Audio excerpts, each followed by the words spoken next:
bring Midwest up. You gotta pay for this. Let's hit that cash app. But that's only if he comes. Hey, Midwest, here's the link. Come up. They don't think it's legit. I found some convincing evidence. I think it's legit. I think it's legit. I seen some evidence in a real account because this is one of my clients. So I know that account is real. So, and it looks just like yours, Midwest. So I believe it's real at this point. I'm sold. Oh, there go Otis. I didn't know you was there. OtisWho. For the OtisWho. What's good? You ain't hit the thing. You ain't hit the thing. Okay? Yeah, I can hear you perfect. Okay, cool. What's going on, man? So you ain't hit the ain't nobody coming to see you, Otis. I know. Yeah, I know. Okay, hey, so before you go, 1 second, because you might say something, but I want you to hear this, so it might change your position. So, yeah. So, the brother Dawood, he just opened up a Chase account. It looks identical to this, to Midwest. The only problem is that he tried to change his name, and let me go here for you so you can see it. He tried to change his name in all lower caps, and it wouldn't allow him to do it. Okay. So by default, if you change your name, you can only change it in uppercase. And another thing is, the only thing I see is this is a little light, and the one on the brother Dawood's, it's more bold. So that's the only discrepancy that I see, that if you're going to change a nickname and add a nickname, you can only do it in all caps. It can't be all lowercase. I don't know how significant that is, but it's significant. If you will allow me to have the floor, I definitely appreciate it. I won't take long. First of all, shout out to you. Appreciate it. I know it's been a while since we communicated. I've been out doing what I'm trying to do, and of course, you're doing what you've been doing. Congrats to you and your success, to you and the people that follow you. Real deal. Let me say this first and foremost. There is no, and I mean this, no hate, none whatsoever, if this is true. I promise you. I want you to hear it in my tone. And Midwest, if you're listening to this, because I know you're going to come back and watch it. I know you are, if you're not watching it now. I'm hoping it's true. I promise you I do. But your history says otherwise. But I'm hoping it's true. For real. And here's why I'm questioning it. Legitimate questions. And you don't have to prove nothing to me, but just legitimate questions. And I have experience with these things, and I'm going to prove it in a second. If you had a direct deposit or a check from the IRS, not even close to that amount, they're going to have a hold on it. At least 5 to 7 days. At least. If you did this and deposited a check a week or two ago, then fine. Congratulations. Beautiful. You shouldn't have posted it like that because it's dangerous for your safety, for real. But if it's true, congratulations. But I think you're lying because it's going to cost that bank will have a hold on that. And it wouldn't say available now. It will say pending. Now, if it's a check, I know that to be a fact. Direct deposit is a question mark. I talked to the IRS personally. Anything over $1 million, there's a certain form you need to fill out to even have that direct deposited in your account. And those are facts. Not saying you didn't do it, and I'm hoping you did do it. No hate. But it doesn't seem likely. And if it was a check, they would have a hold on it. Now, based on the screenshot, I might be wrong. And I hold myself accountable and allow me my grace if I'm wrong. But it seemed like you deposit that check in 24 hours. There is no way that amount would be available within 24 hours. None. Well, can I ask you a question? Yes, go ahead. Go ahead. what if it came from the stuff they were doing in the banking class where they link one account to another account? I don't know. I'm just saying, I don't know. I got you. Honestly, I don't know about the class. I don't know. First of all, too, I'm assuming that this is from the IRS. I'm assuming. Now, if it's not from the IRS, then all bets are off. But any large amount, a check, the bank is going to have a hold on it. Factual. Those are facts. There is no hold on that amount. If he comes out and says that he had that check deposited over a week ago, then, of course, this is everything what I'm saying is null and void. But if he said he deposited that check within 24 to 48 hours and it's available now, where it says available, he's lying. Yeah, I can agree with that because there is a 5. Even with me, I talked to my bank. My bank, they said they're going to put a 5 to 7 day hold. Period.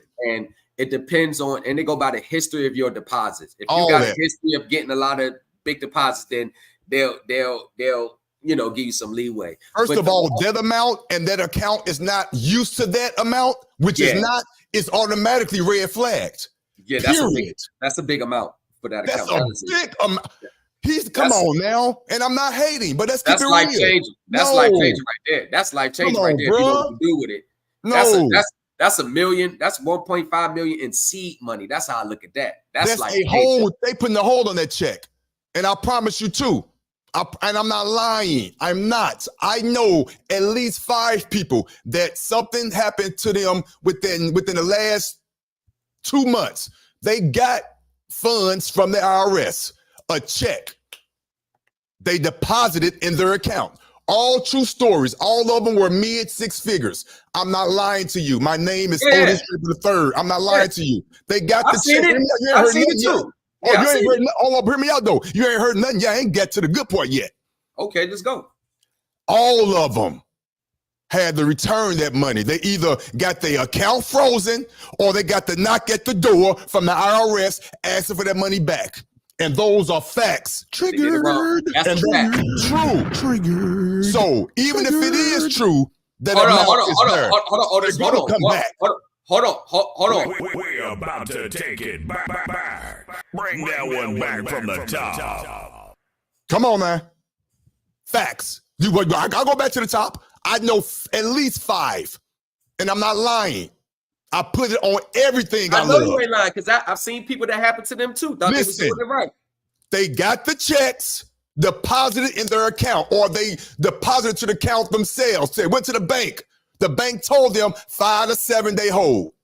Some of them, they actually cleared, but they came back and they got that sucker.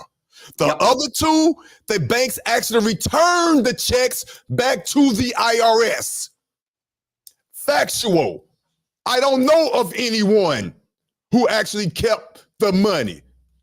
I'm not saying it's not true. I'm just letting you know what I could actually touch, the people I could touch. So again, and that was nowhere near the amount that what he claimed to have done. Again, I'm hoping I'm wrong because I want to know somebody that got out. I want to know them. I don't think this is it. Hey, Hashy Healing and Education. Send me your email. Send me your email to that department screen. I'll give you something to watch. Hey, ain't nobody. First of all, let's keep it real. No, tell her I give you something to watch. No, but I like what he said. We wouldn't be pocket watching if he hadn't posted what he posted. Yeah. I was watching something else on YouTube. I'm not gonna lie to you. I was watching Sharon Bracey laughing at that fake funny shit. Yeah. And then I saw the alert come across on my man here, and I saw that dollar amount. Hell yeah, it worked. I flipped out him, I switched off that, and I came over here. I wanted to see somebody got some success. That's what I'm saying. That's a success. It looked like some shit. Again, that is a success. But as soon as I posted it, I get texts and all that. That shit ain't real. That shit ain't real. So I'm going to investigate. I don't want to give out a fake success if it ain't real. And for my position is, based on this new evidence I've seen, I'm leaning towards that it's legit. Now the only discrepancy is the lowercase part of the name. You use uppercase, lowercase letters. Yeah, I got you. It has to be uppercase all. Right. This is one of my business partners and clients. And he said that I said, can it be lowercase in the app? He said, I tried to make it lowercase and it didn't work. So that I think it's something worth acknowledging. Now, for the record, I am great and I'm not tooting my own horn. Yeah. At graphic design, making graphics and all that. Yes, that can be faked, but that looks like a damn good faked. A good fake. I'm not gonna even lie. I'm good when it comes to Photoshop and graphics and things like that. That looks like, if it is a damn good one, it looks real. So again, I want you guys, who's ever listening to this, hear it in my voice. There is no hate. I've been on this journey since 2015. I'm about to show you something now, just to show you what I'm talking about, to let you know what is legit and what is possible. Have I got it yet? No. But I want you guys to see the truth. The transparency. Like I said, I am him. Whether you believe it or not, like it or not, and take what I'm saying the wrong way, I'm him. I ain't have to lie about shit. Don't lie about nothing. So if you allow me, can I show you this, sir? What? Let me show you this. I don't know if I can. Oh, no, just show up on mine. Can you make me yeah, hold on. Let me see if I can do it. How can I? No, can you make me like the main character, or not the main character, but the main one on? Yes. So let me add you, and then let me remove me.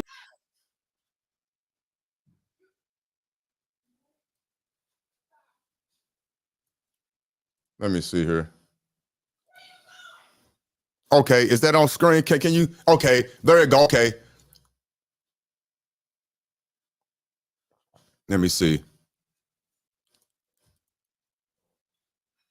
Can y'all see my screen? Okay, now let me see if I can make this bigger. Hold on. I'm going to see if I can make this bigger. Okay. Can y'all see that, right? Can you see that? Can you hear me? Thomas, I can't. Can you hear me?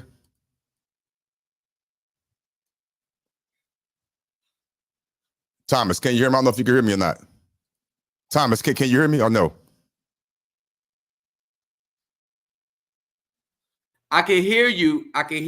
But I removed myself from the screen. So when I remove myself, you probably can't hear me. Okay. All right. So I'll make it quick, and I hope I won't. No, so I remove myself so you can. Gotcha. Okay, let me do this. I got you. Okay. All right. Go ahead.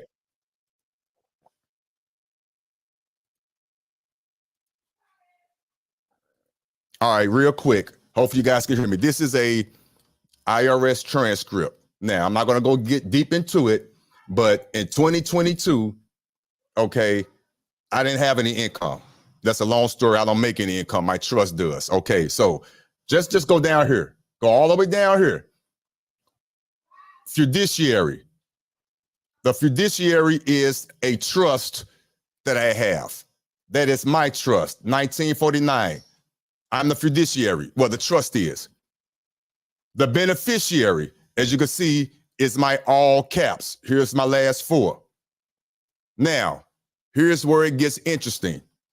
Down here, other portfolio and non-business income, $1,253,333.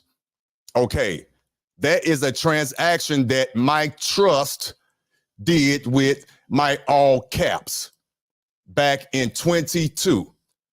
Don't ask me what I did. That's another conversation. But I didn't file my taxes in 22. So the IRS has been contacting me over the last 2 months to file my taxes. And I had to do my own research. And this is what I found out. This is on my transcript. You see it on wage and income. So now I filed the appropriate tax forms to draw that money down. And if you know what I'm talking about, you know what I'm talking about. And that, again, that dollar amount is 1.253333. So that is the reality. And that's what something looks like when you are in the movement and you're making actual moves. Have I got that in my account yet? No. But you see it's on my transcripts, and I'm in the process of pulling that money down. I already filed the appropriate taxes. Now, what's going to happen when that does hit my account? You won't see me here. Of course not. I won't do what other folks are so-called doing, showing stuff. I don't believe that's why I don't believe that's true. That's not true. Why not though? You wouldn't be doing that. What would we be doing then? I'm just saying devil's advocate. Like, what would he do? Devil's advocate. I'm off of Facebook. OtisWho podcast will be done. And first of all, I'm taking a break. Me and my wife go make love in the sand, get all of the private parts, go buy me something nice. Then I'm going to go show my loved ones and the ones that are worthy of this hand to hand, flesh to flesh, knee to knee. Not on no platform showing motherfuckers what I got. Now, I pre-showed that, but you won't know when it hit because I'm gone. Yeah, but that's what you show, not no fake shit. Again, I believe it's fake because, again, and you ain't got to prove nothing to me, funds don't clear that fast. Yeah. Come on now. Unless he prerequisite a week or two ago that this was coming. Yeah. I could be wrong. I could be wrong. Please prove me. And I'm nobody to prove it to. Nobody. But I'm just saying. Well, the only thing where I believe it's, and you know, I guess I gotta take it at face value. The only thing that would just be like, is why would your account be the only one that would allow you to do all lowercase? That too. Instead of mandatory. Other people should be hitting at the same time. If he is hit, others should at least one more. I'm not naming no names over there. Here's the thing about that. And you make an interesting point. Here's the thing about that. It's one thing if, like, you and I continuously come up. Let's say we both had teaching, right? We're teaching, right? And you and I and we're teaching others. And you and I continuously are the only ones that come up with any type of results, any type of success, whether big or small. Just only us, the teachers.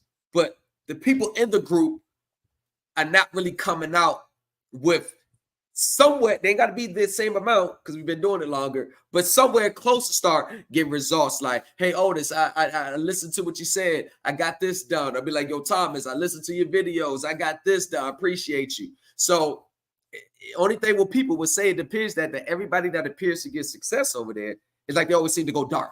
Like they always say it's always like some secret. Like you never know who they are. You never know when it happened. They never come give a testimony.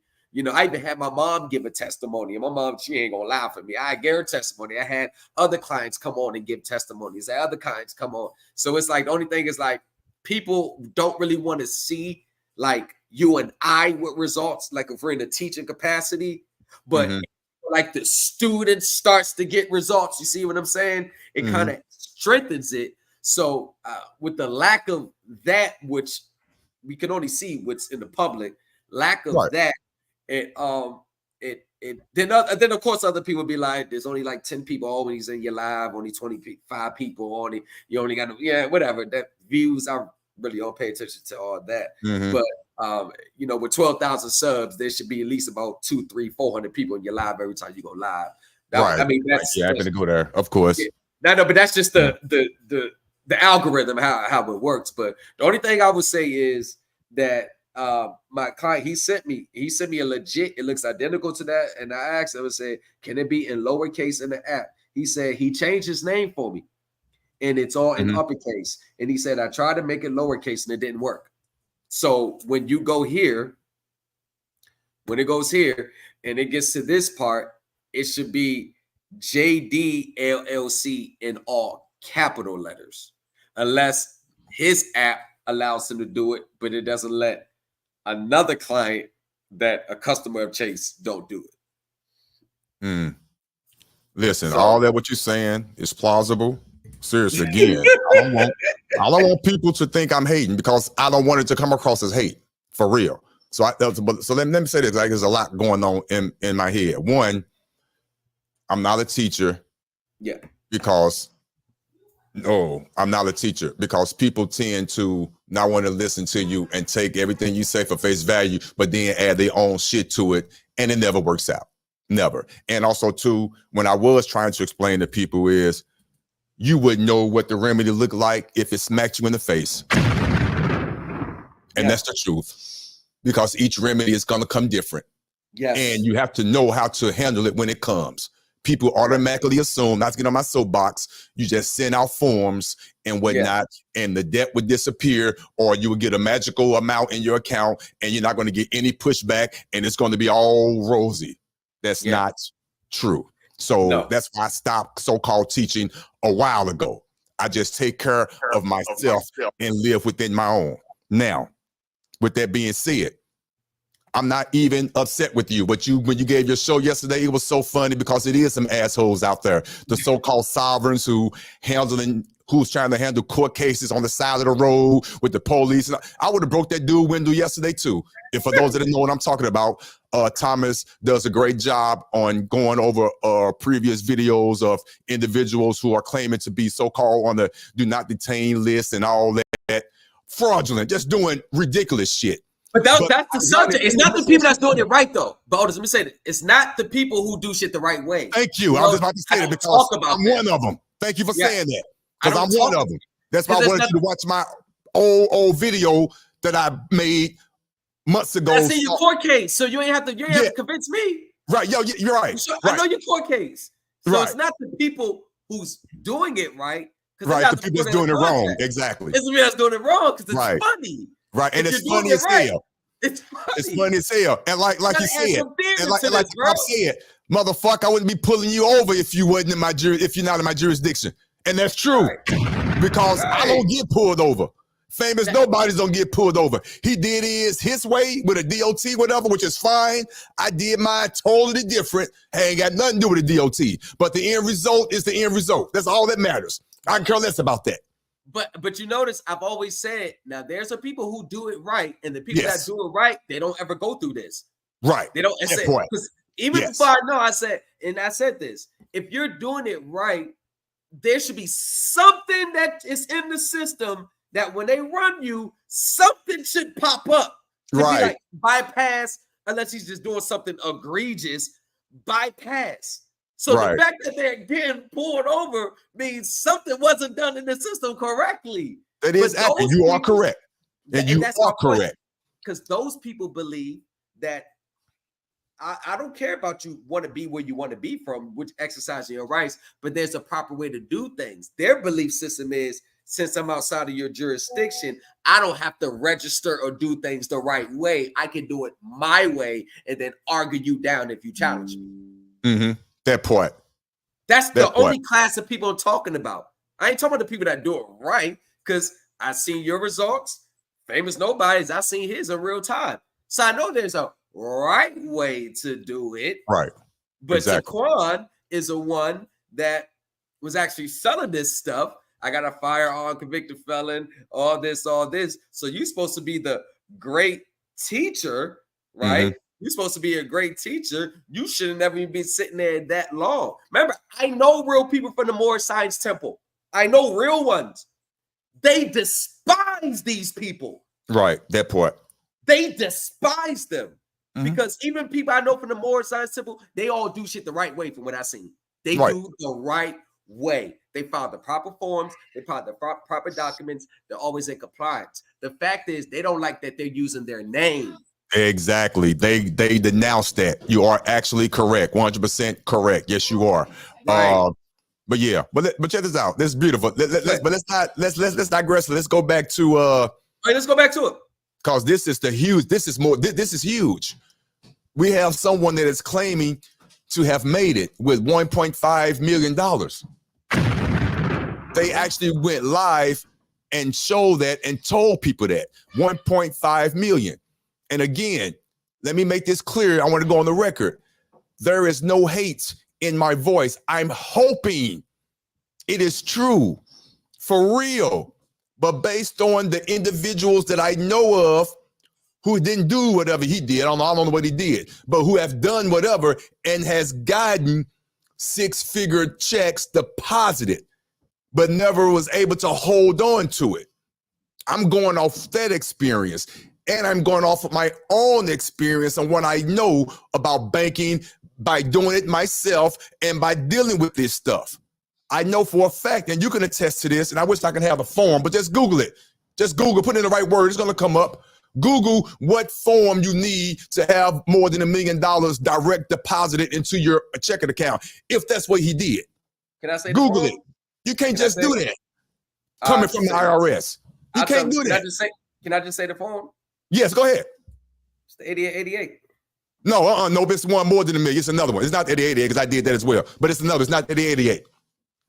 No, it's not. It's another one. I promise. And it's another one. It's not the 8888. 88 is just your standard direct deposit form if you're trying to get your funds deposited into more than one account. The 8888 allows you to deposit up to 3 accounts along with a check if you want. But there's another form that allows you to deposit more than $1 million into your account. And it's a certain IRS form you have to fill out. It's real simple. It ain't hard. Just a few work. But I forgot the number. But that. I got it. And also, too, if that's not the case for us, direct deposit, if it was an actual check itself that came in the mail, we all know this. It's going to be a hold on that check. At least 7 business days, at least. It's based on that dollar amount. At least. There's no way that's going to stay available. I know what you're talking about, Otis. I know what you're talking about. Yep. Yeah. It's just one page, correct? Yeah. Real simple. Yep. So, and if he got a check, there's no way it will say available. It will say pending. And what will be available is what he got in his account at that time. Facts. Yeah, they're definitely putting a hold on that. If that was deposited last night or that it just transpired last night, it's definitely a 7-day hold, a 7 to 15-day hold on it. Man, please leave it up. Please leave that up. I don't want to say nobody else's name, but please leave that up. Those are his 3 counterparts right there on the screen. How come nobody else that said anything? You know for a fact that at least 1 or 2 of them did the same process at the same damn time. Stop it. Let's just use common sense. Who comes on live who just got 1 point something live in their account with no shirt on, still looking the way they look? I'm not talking about nobody. I'm just being real. Because I'm just being real. I ain't gonna lie. If that was me to join a class. If that was me, being real. Nah, if that was me, sense. It hit last night. That means it's available today. I'm going. He's a lie. He's a lie. He's a lie. And again, I'm saying it. Otis Draper III from the Midwest, St. Louis, Missouri. He's a lie. He's a lie. There's no way it's available in 24 hours. Are you kidding me? And I'm saying it. He wouldn't go live. You live in a ghetto. I'm not talking about nobody, but you don't live in an affluent neighborhood. You got the nerve. That shows your ignorance and your lack of understanding of the situation, which means you're desperate. You showed a fake 1.5 million to garner thousands. Wow. You're an idiot. So now you have no other way but to go but down because you said you got 1.5. That means that ugly fuchsia truck should be traded in and you should be riding around in something different. But first and foremost, you got kids in your house, right? Forget the vehicle. You need to go immediately to a house. Yeah. That would be the one thing I would say. That's the first thing you should do. Yeah. But you want to go and post something without even securing your family, your livelihood first, a gated community? Yeah. Come on, bro. That don't even make sense. That's where a bulk of my money would have went. $1 million, $700,000. Come on, bro. That don't even make sense. I'm contacting the agent today, and I'm willing to close in 2 weeks. I'm willing to close in 2 weeks. Today, we getting the contract. All day today, I would have been spending time on house shopping. All day today. I wouldn't even went live. You wouldn't have hell nah. I ain't going live. Me personally, now I agree with you on that. Me personally, fuck live. I'm about to go. Me and my wife house shopping. We gone, bro. Yeah, we gone. Now me, I will agree with that. I'm fuck live right now. That shit hit around 6 o'clock. I'd have been calling 8 o'clock in the morning. I'm willing to see houses today. I'm willing to make an offer today, and a real estate agent or your broker would have made a beeline to you today. They'd have been ready today. Come on, bro. I've been in my 5th house today. He will be. First of all, let's be real. We all know each other. We've been around each other long enough for us YouTube space. over 6 months or so to know each other's personality. I know his. He's not self-controlled enough to not go floss. If that money available, he own a lot because he think like that. Right. Trust me, he on a lot flossing right then and there buying something. On camera, showing you live. He's not showing you a screenshot of 1.5 million. I'm gonna tell you, he was moving too fast because any person in their right mind would never show you that. No, they wouldn't do that. You're gonna know it. You're gonna know it by you seeing the things I got, where I'm at. We on the boat, we on the yacht. I'm going the next time I would have went live, Otis, if I was him, the next time I would have went live was in my brand new home. That is the next live you see me, it flossed out. That would have been my next live.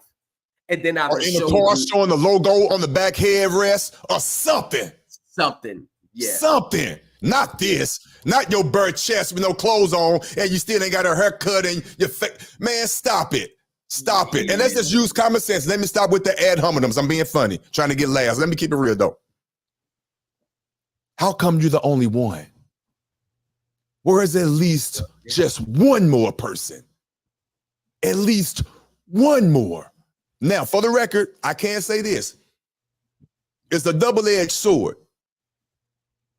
I do know of one or two people that straight up disappeared after they got their cheese. I will say that. Don't know where they went. So there are those out there that will, once they get there, whatever, they gone. Yeah. And there are those, and it's a majority of these that exist. The majority of them would be those that said something to make us believe, but now they can't substantiate or hold up to what they said, so they have no choice but to fall back because they can't maintain the lie. But we would never know that because they disappeared, so we're going to assume that they made it. This guy here, Midwest, just showed 1.5 million in a screenshot. Let that sink in. 1.5. Where else can he go from here? Think about it. Don't answer it, but just think. If you know this guy as long as I have, and he said and showed a screenshot of 1.5 million, where else can he go from here? Within 2 weeks to a month, you should see something grand. Yeah, that's his life change. His whole his doggone dialect should change. The way he talk. His clothes, everything, his surroundings, his vocabulary, because he's going to understand about different types of account. All that mutual fund, CDs, all that should change in a month. Let's see what happens. And if he do disappear, it won't be because he got the money. It'll be because he ain't got it. But here's the thing. He's not thinking like that. He's thinking the other reverse dumb nigga way. I'm a lie. I got 1.5 so I can get people to pay 1,000 because my rent due. Oh man, you dumb, bro. Hey, Otis, you think he's doing all this because of rent? I'm exaggerating on the rent part, but not about the money part. Why would you still be online the next day saying join a $1,000 class and you got 1.5 million? You wouldn't be doing that. King V be doing it, right? And first of all, why King V? If King V is, that's what I'm gonna say. I'm gonna always say this, and forgive me, but it's just my truth. If you a millionaire and you can get $1 million, why are you online selling packages for hundreds or thousands when you can get millions at any given time? That doesn't make sense. I'm gonna let that sink in. So if a King V, I hate to use his name, or whoever, is teaching classes about getting 1.5, if Midwest got 1.5, that means King V or whoever else got 1.5 before they start teaching the class. My question is, why would you need more money if you already got yours? Should you be helping your family? That should keep you busy enough. I know you got a family. You should be taking care of your cousins, your aunt, the uncle who gave you wisdom, your baseball coach that helped raise you, your best coach, if they still alive. You should be doing shit like that. You ain't got time for YouTube selling classes. That's my thought process. Not saying you won't be doing YouTube, but you won't be doing YouTube like this. You be having fun. You be doing life vlogs. Yeah. Not like this. You're not selling packages. You just got 1.5. Yeah. The fuck I'm selling packages for? Yeah, that's the only thing. Yeah, that's just me. Yeah. That's just me. And I'm keeping it real. Yeah. Now, if I ain't got 1 point something, and I got a few thousand because my packages are selling, and I'm telling the truth that this is a lifestyle, you're not finna be promised $1 million and some dollars. But I will tell you this, if you study and stay with me, you will get some remedy based on what you've already done in your life, for as your mortgages and things like that, by doing the right paperwork, and it won't be overnight. That's what you do. That's what, in my opinion, I might not agree with it. That's what the eons do. That's what OtisWho do, whether you might agree with it or not. That's just my personal opinion. OtisWho school promises. They sell the teachings, and they tell you got to put that work in. Right. They ain't telling you, I'm finna tell you this package and you finna get this car. I ain't never heard you say that, OtisWho or Eon. What you guys have said and what I have said, take this information, get it between the ears, utilize it to your overstanding, and watch what happens. Because my remedy will not appear the way your remedy is going to appear. That's a bar. And you have to know how to handle that remedy. Period. Yeah, but when you say you on the do not detain list and you get put over by the police and your ass get detained, you a lie. So, something ain't done right. Come on, bruh. Stop it. Stop it. That's all I'm saying, bro. This shit ain't real. So I get your position where, and in a logical sense, it would make sense if I have a wife and family and we just been having our head above water because, I'm not going to lie. That's pretty much what he's been doing, keeping his head above water. And that's not nothing to be ashamed of because millions of people keep their head above water. Shit, we all got to keep our head above water in some shape, form, or fashion. So I'm not rich over here. You see what I'm trying to get. So right, that's what I'm saying. Nobody's sitting there saying I got hundreds of millions in my account. I'm just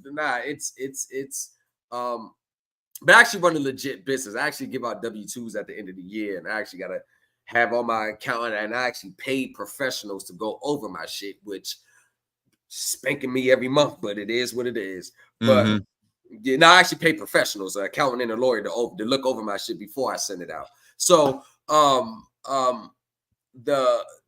thing that I think everybody, and this is why I think, and going off your context and your position, this is why I think either one or two things is going to happen from here the next 2 weeks in a month.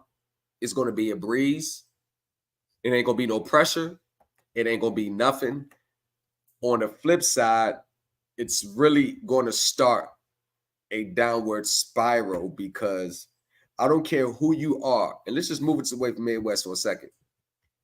If you have been in this space and these teaching spaces of this caliber, and everybody is still trying to make it, everybody gets remedy here and there. But when you're in the position and you show, it's not like we asked and you said it.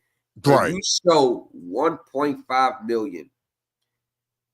The average person that's in these spaces that watch these type of videos, the first thing they're going to look for is a lifestyle increase because that's really the only thing that we can measure by.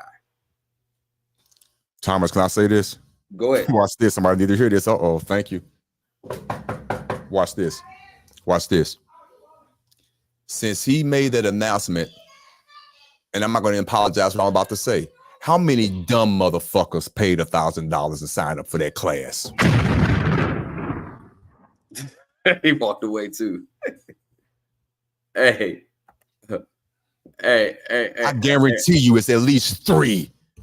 They made at least 3 to 5 grand by posting that because the people are desperate. We're about to take it back.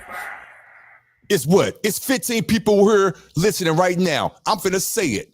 At least 2 of them wanted to be true. And at least one of them out the 2 got their $1,000 ready. I guarantee it. It's a numbers game. Bring that one back from the top. It's a numbers game. Numbers don't lie. Y'all desperate. Yeah, I said it. I get my moments. I get desperate too. I'm real. That's why I'm talking shit. Because when I point my finger at you, I got 3 pointing back. So I get it. And I used to be there. I get it.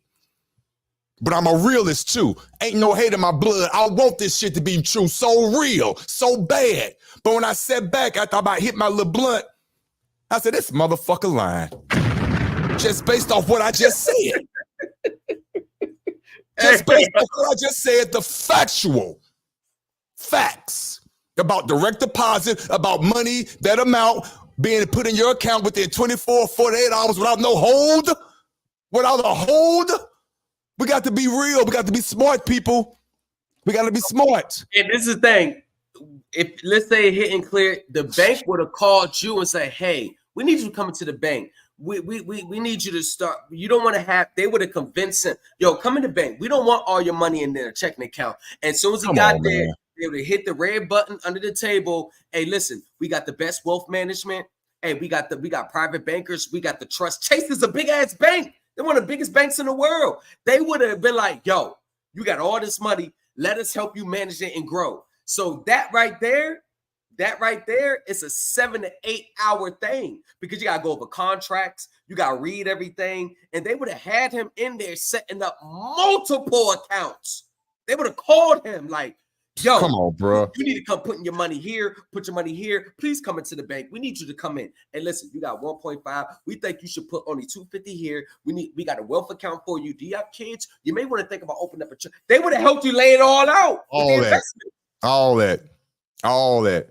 And he's not, trust me, and he wouldn't be the only one who have gotten this success. They've been selling classes for I don't know how long. I've been from over there for about 6 months, 7 months, been gone. They've been selling classes. King V, they've been selling classes. So he can't be the only one. What's up, Madam G? I see you. I haven't talked to you in a minute. Hit me up later on. I haven't. Come on, he can't be the only one. That's all I'm saying. He cannot be the only one. I'm hoping somebody else jump off the porch and show it. I'm gonna be happy. I promise you I would be. I'm not gonna lie. I would. But as of right now, it just doesn't seem right. It doesn't seem logical. Stop it. It doesn't.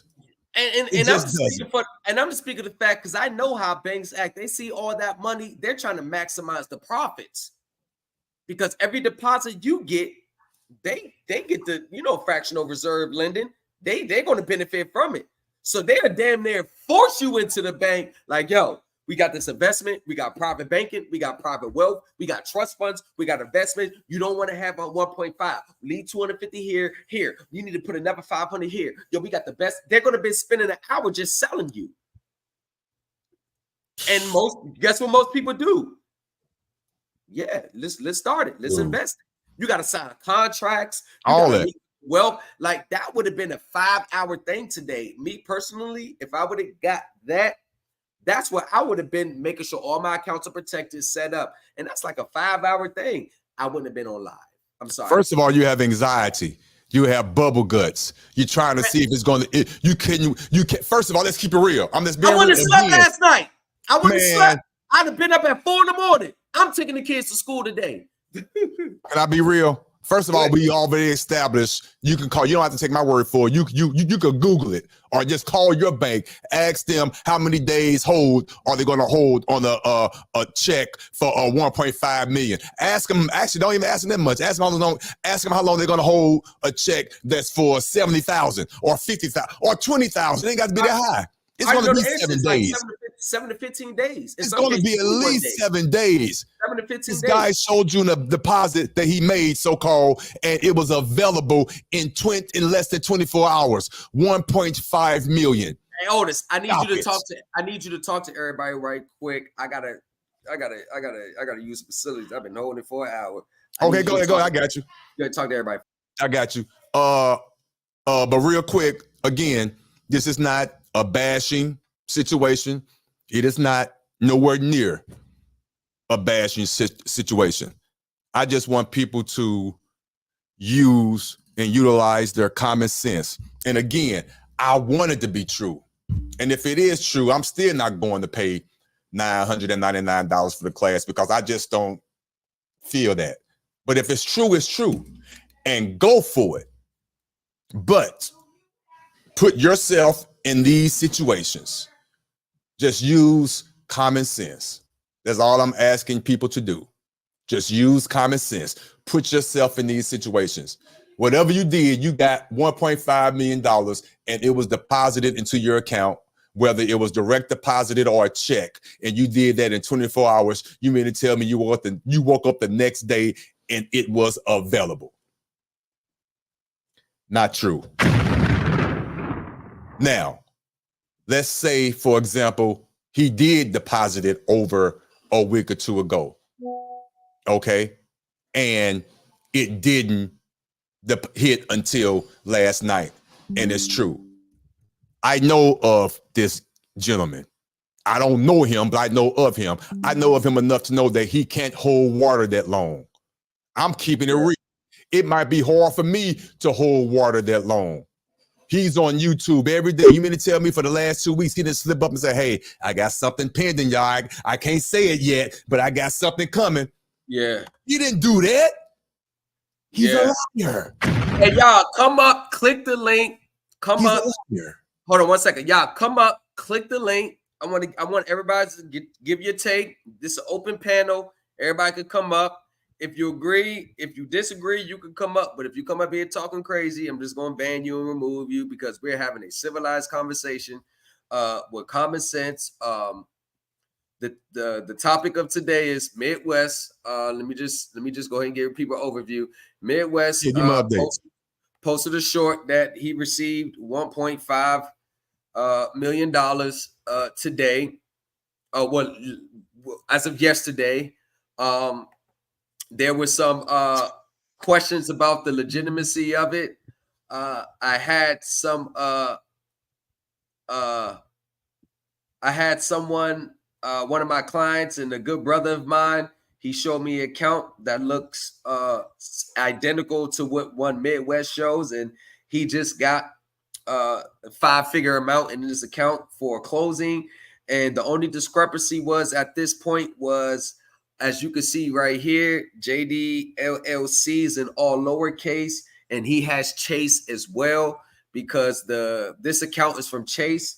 And one of my clients, this is his actual account. He just opened it up a week ago. He tried and he changed his name right here. As you can see right here, he changed his name, but they wouldn't let him do it in lower capital letters. It's all caps. That's the only option you have when you change your name. It's all capital letters. And this account right here, Midwest Accounts, is in all lowercase. So the premise is, and the only discrepancy that I see is that their Midwest account isn't the nickname for the account number is in lowercase letters, but from a guy that did it in real time, one of my clients and one of my good friends, he said that he tried to change his name and put it in lowercase, and it wouldn't allow it. And I'm going to read exactly what he said. Well, I'm gonna ask the question and then his response. So he said the money was deposited today for a deal that closed. Okay, I see the amount. I'm not going to say the amount. It said, can it be lower? I said, can it be in lowercase on the app? His response was, I tried to make it lowercase and it didn't work. But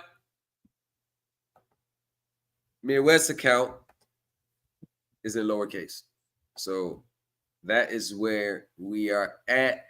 Madam G, if you want to come up, you can. Tony, if you want to come up, you can. Famous Nobodies, if you want to come up, you can. Danny Spencer, if you want to come up, you can. Ron T. Smitty's Corner. Otis, you're already up here. So the panel is open. And just to hit on the point that you're saying, I think with a deposit in that amount, I think there's more important things in life that I would be worried about than someone trying to get into my classes. That's just me. Like, that would have been now, if people already paid for it, I would have still had the class, but I wouldn't have, like, the advertising of it wouldn't, like, you know what I'm saying? It wouldn't have been, I wouldn't have cared, pretty much. I wouldn't have cared if you're there or not. Mainly, I just would have been holding the class just to give the people what they already paid for. Like, I wouldn't even have been worried other people coming in and all that, new people. So that would have been my only thing.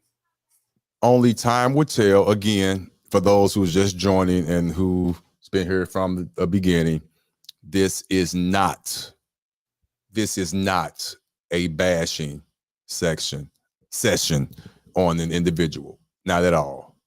This individual, Midwest, went live and said that $1.5 million. I'm going to say it again. Midwest went live and said $1,534,324.14 was deposited in his account. Those are a lot of 1, 2, 3, 4, 5s. Okay. Seemed like somebody just went in and just put their number fingers. I'm not going to go there. It's not a Hayden situation. He said this happened. He said it happened, and it says available balance, which means that is available right now. You should be able to go into his account. He should be able to go into his account and withdraw that right now. There is no holds. There is no pending. There is nothing. It already went through the scrutiny of the bank system. It's there. It's there. I'm hoping it's true. If you know Midwest, you know that his lifestyle is his lifestyle. It's not the best in the world. I'm not hating on nobody. Mine not the best in the world. We should see a change in his lifestyle. That's all I'm saying. We should see a change automatic, immediately. I think everybody will expect to see a change, like immediately. Like you don't have to prove nothing to nobody. I wouldn't be selling food anymore. Like because it's like it's levels. When you move up in life and your finance increases, you no longer. It's like me getting 500,000, but I still want to work at McDonald's. You know what I'm saying? It's like that's just the natural progression of life. Just like the natural progression when you go from a baby to adulthood. You see what I'm saying? And natural progression when we climb the corporate ladder and our increased pays, we start at 50K, but now we're making 150K. You see what I'm saying? You see the things that you had at 50K, you're not going to have it at 120, 150K. See what I'm saying? You're going to go from an apartment to a house to a mortgage or something, and that's just the natural expectation. Because he's not Jesus. He's not, in the Christian belief, like Jesus, he chose to stay amongst the people. And we're not saying that you got to abandon it, but it just shows that I think if it's true, which I'm kind of leaning towards it is, I believe it is. I'm just doubt. But if it's not, I think it's going to be more damaging to him, and the repercussions of it, I think it's going to be more severe than what he anticipates. Listen, because those classes ain't cheap. That's $1,000. That's rent. They charging rent payments for that shit. $1,000 for the class. Okay. Well, forget the class part. I'm focusing on him, the individual. I just want to see something different. That's all I want to do. I want to see something different. And I want to know, which is a very logical question. Very logical question. Where is the other person or persons that got their 1.5 or their 6 figures or whatever they did? You can't possibly be the only one. Again, they don't have to prove anything to us. No. But you came out in the public and posted this on YouTube. You didn't have to do any of that. But you did, which gives everyone the right to have questions, to congratulate you, or to say you full of shit. All of that falls under the purview once you open up that door and went live and showed us a screenshot of your available funds to the world. You did that, sir. Not us. So now we have the right to question it. Well, yeah, legitimate question. It was put out in the public. If you didn't want, when these YouTube streets, everything's subject to be a topic of a live. But come on now, yeah, and that's just real. Subject. Yeah, that's real. So you can't be mad at me. This is what I didn't ask you. You put it out there. So I'm saying I thought it was something worthy of talking about. But let me just say this though: my partner came off of 400 racks during the COVID PUA, pandemic unemployed assistance, he spanked them good. He came off $400K. Now, he was a young boy too, about 7 years younger than me. But here's the thing. He never showed the actual account balance. He went and brought a Benz truck. You see the Benz truck. You know, he posts himself in this Gucci store or whatever. And then what he showed you money-wise was him flexing a big-ass bankroll. You see what I'm saying? Right. You never really seen, but you know what his prior posts looked like. And then after you see the increase. So I think for him, if he wanted to let everybody know he got it, I mean, personally, I think besides taking care of the financial side of it, went and brought a significant purchase and then come Only back. Time will tell, brother. Only time will tell. For real. Let's keep it real. Although he has a family, he has kids in the house with him, and he has a woman in the house with him. Only time will tell. If this man does not show up with his phone on like he does everywhere else when he go into the corner store to go buy his little cigars, or when he go into the little food truck, or when he going showing out that he barbecuing some food, or he out at this little lounge that he hang out, this little hole in the wall, which ain't nothing wrong with. He's showing all that. So in 2 to 3 weeks to a month's time, with that available, not pending, available 1.5 million within a month's time, we should see some beautiful changes. And I promise you, I'm gonna cheer up in a good way. I'm gonna go live. If he do it, I'm gonna go live and be like, "It was." That's all. And I'm gonna be the first to say it. I'll be the first. Listen. I'm making a vow right now. I'll be the first to go live. I'll put his picture up, and I would apologize profusely. Say, "Hey, I was wrong. I apologize to you, brother. I was wrong. I misjudged you and all that. And please forgive me. And I'm hoping I have the opportunity to do that." Hold on. Shout out to you, Natasha Vincent. I see you. Natasha, shout out to you. Hey, how you doing, Natasha? She said, I thought you said, she said Otis is live. Oh, I thought you said, okay, we double streaming. I thought you said Midwest. I was like, why is he going live? He could have just came here. Right, he ain't going live. Not Otis, Midwest. If you're watching, click the link. It's like the 3rd, 4th tip from the pen, and you could come live. Because I believe it. My part only discrepancy is you're all lowercase, but we can get around that. You know, maybe the little glitch or whatever. But if you're watching Midwest, please come live if you want. And to his millions that's in the chat, Hashi Healing, and I forgot the other gentleman that was up on here earlier. I don't know if he's still around. People kept timing him out. I hate when y'all time him out. I want the ignorant folks to stay. But he had 2 millions over here who's saying that we don't know what we're talking about, or we're pocket watching and things like that. Legitimate question. Have you taken the class? Where's your 1.2? And those are legitimate questions with no bullshit in my voice, no nothing. That's a legitimate question. Have you taken a class? Have you proven the validity of the classes? Have you had success? That's all I'm asking, for real, because I don't like when people come over here and take up for someone and they haven't taken the classes or anything like that, or show their proof. I can show proof of everything I've done, but I'm not going around selling shit.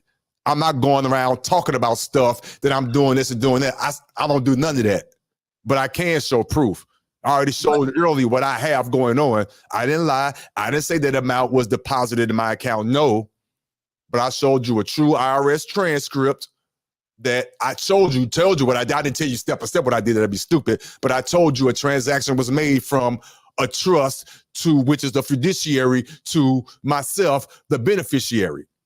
I showed you, and you saw the dollar amount. And the tax form, which is the Schedule C, along with the 1041, along with the Schedule K-1. Don't play with me. Yeah, you can never file a 1040 without a Schedule K-1. They're gonna look at that as come on now. So that's all. So let's let you know that I'm not just making this stuff up. Yeah, they're gonna look at that as didn't hit my account. Yet. Yeah, but they're gonna look at that as weird because they're looking like the trust is not really supposed to be paying no tax ever income. That's just what he passed on to the beneficiaries. But that's another topic. Right, that's all that conversation. But you get my point. But you get my point though. When you talk about your stuff, you got tax forms listed. When I talk about my stuff, I just listed this ain't no bullshit that we saying here. Oh no, we don't bullshit. We show Come on now. Results. And really, before I ever teach a class, I don't ever teach a class without there being some finality of what I've already done. That's why when I teach class about mortgages and stuff, I can teach a class. I'm qualified to teach on class because I can actually show you black and white results from a mortgage that I set off with one of the biggest credit unions in the world, if not. So I don't teach class on theory. See what I'm saying? Like, hopefully it'll happen. And when you find a lot of people in these spaces, and Midwest done it too, he's taught classes and gave classes on stuff that he himself did not accomplish. Mm-hmm. Now, one of the main principal things was the silver class. And don't bring that back up. Oh my God. Please don't. Why are you going there? And this had nothing to do with him himself, because there were other people on TikTok teaching the same thing about a silver class. So I found that to be very, very, very, very interesting when I found someone else teaching something about a what is it? Otis, what was it? 1,000%. Man, 1,000% every. Oh my God, 1,000% interest secured daily. You have to send the silver to Fidelity. Oh, listen, I'm ashamed to say, yes, I've done and followed all that. I ain't want to talk about that shit anymore. That's cool. But what came about that on my end, on the good part of it is when I purchased my 24 ounces of silver, it cost me, I think ain't no thing to it. Silver was at $24 an ounce. If you know right now, and I check it daily, that's the good thing that came up out of this. Silver is up. I think it's like $31 now. So, so I haven't lost my money. Right. I gained out the mud, but not no damn $1,000. I mean, I know 1,000% a day. And the reason why I mean, I'm gonna put a ribbon on this because it ain't really irrelevant. But the only reason why I knew that wasn't legit because there is the government. When you talk about investments and commodities and prices, they go up and down. There can never be a guarantee of 1,000% interest. It will violate so many securities laws, all the government regulations. And if you were accruing 1,000% interest a day, you would be a billionaire in real time right now. Right. So the thing that a lot of people, when I do my services, I pride myself on good service. Making sure I'm putting the best effort in front of you. Me, honestly, I can't sleep at night if I'm selling something that I know don't work, or if I'm selling something that I don't have any really background in and did advanced studies in to even get it work. And then most people, for what was complained about me to me about him is that it's like you'll have a class, the shit don't work, and not working it out with the people who paid for it or something, and then just skipping along, having another class, like whatever, that shit don't matter. It's like, it's just some people, and it was told me the arrogance is like, yeah, whatever, it ain't work, whatever. So who cares? It's like, exactly, like nothing ever happened for sure. Exactly. Shout out to I apologize for interrupting. I'm sorry. Brownsville just threw a little. Shout out to Brownsville, New York. I'm gonna tell you right now, Brownsville, this ain't that type of show. We don't talk about that shit over here. Don't come on here and talk about no stoicism and this ain't that type of show. I don't talk about that on my chest. Yes. And I rocks with you. Hey, Brownsville, matter of fact, Brownsville, come up. No, because we're not talking about that. But I'm glad he came. But listen, let me say this though. I'm glad you came through and showing support. And I rocks with you. Thank you for real. But I don't think this type of show. I don't think this is type of show. I think he just came through just to show love, and I appreciate him. Shout out to you, Brownsville. I respect you for that, bro. For real. Thank you, sir. I appreciate it, Brownsville. But Brownsville, only thing, you gotta unmute yourself, Tony. The only thing is, Brownsville, is that I just talk about consumer laws, finances, tax laws, codes, regulations. I don't talk about love and relationships on my show. We ain't talking about that right now. Now you can catch me. We could talk again, Brownsville, when Lamont not up here, because we talking about something that you don't even believe in. I'm talking about a totally different world. It's totally different. I ain't trying to be funny. You ain't ready for this one. Brownsville, you can come up if you want, but it's just not like it probably won't be your cup of tea. I'm gonna be honest with you, because you after the Rim Brothers hard. So this ain't that. So we ain't talking about love and relationships. But if you want to come not up, Rim related or relationship related at all. We are talking about all just aside though. We're talking about an individual within our community, our lifestyle. Unfortunately, he's the bad part of our lifestyle that gives us a bad name. People like myself and Brownsville and the other good brothers and women out there who are doing it for the good and not trying to get over, and we know the real truth. He makes us look bad. And this individual said that he received $1.5 million doing something, not to put words in anyone's mouth. I don't know exactly what he's doing, but it has something to do with having a business. I think it's some banking classes. It's something banking class or something like that. And we're just questioning the validity of that dollar amount by just questioning and asking valid questions. Like, how could $1.5 million be deposited and available within 24 hours? I never heard of that. It needs to be a hold on that. Brownsville, I will tell you this though, Brownsville. I did help a Black woman get her house out of foreclosure so she can live in peace in her house now. Can I say I helped a Black woman, Brownsville, get a house back. And guess what, Brownsville? Oh my God. Hold on. Brownsville, I have a lot of Black women as my clients. So I do help my Black sisters in the Black community, Brownsville. So make a note that I actually do things in real life to help my Black queens.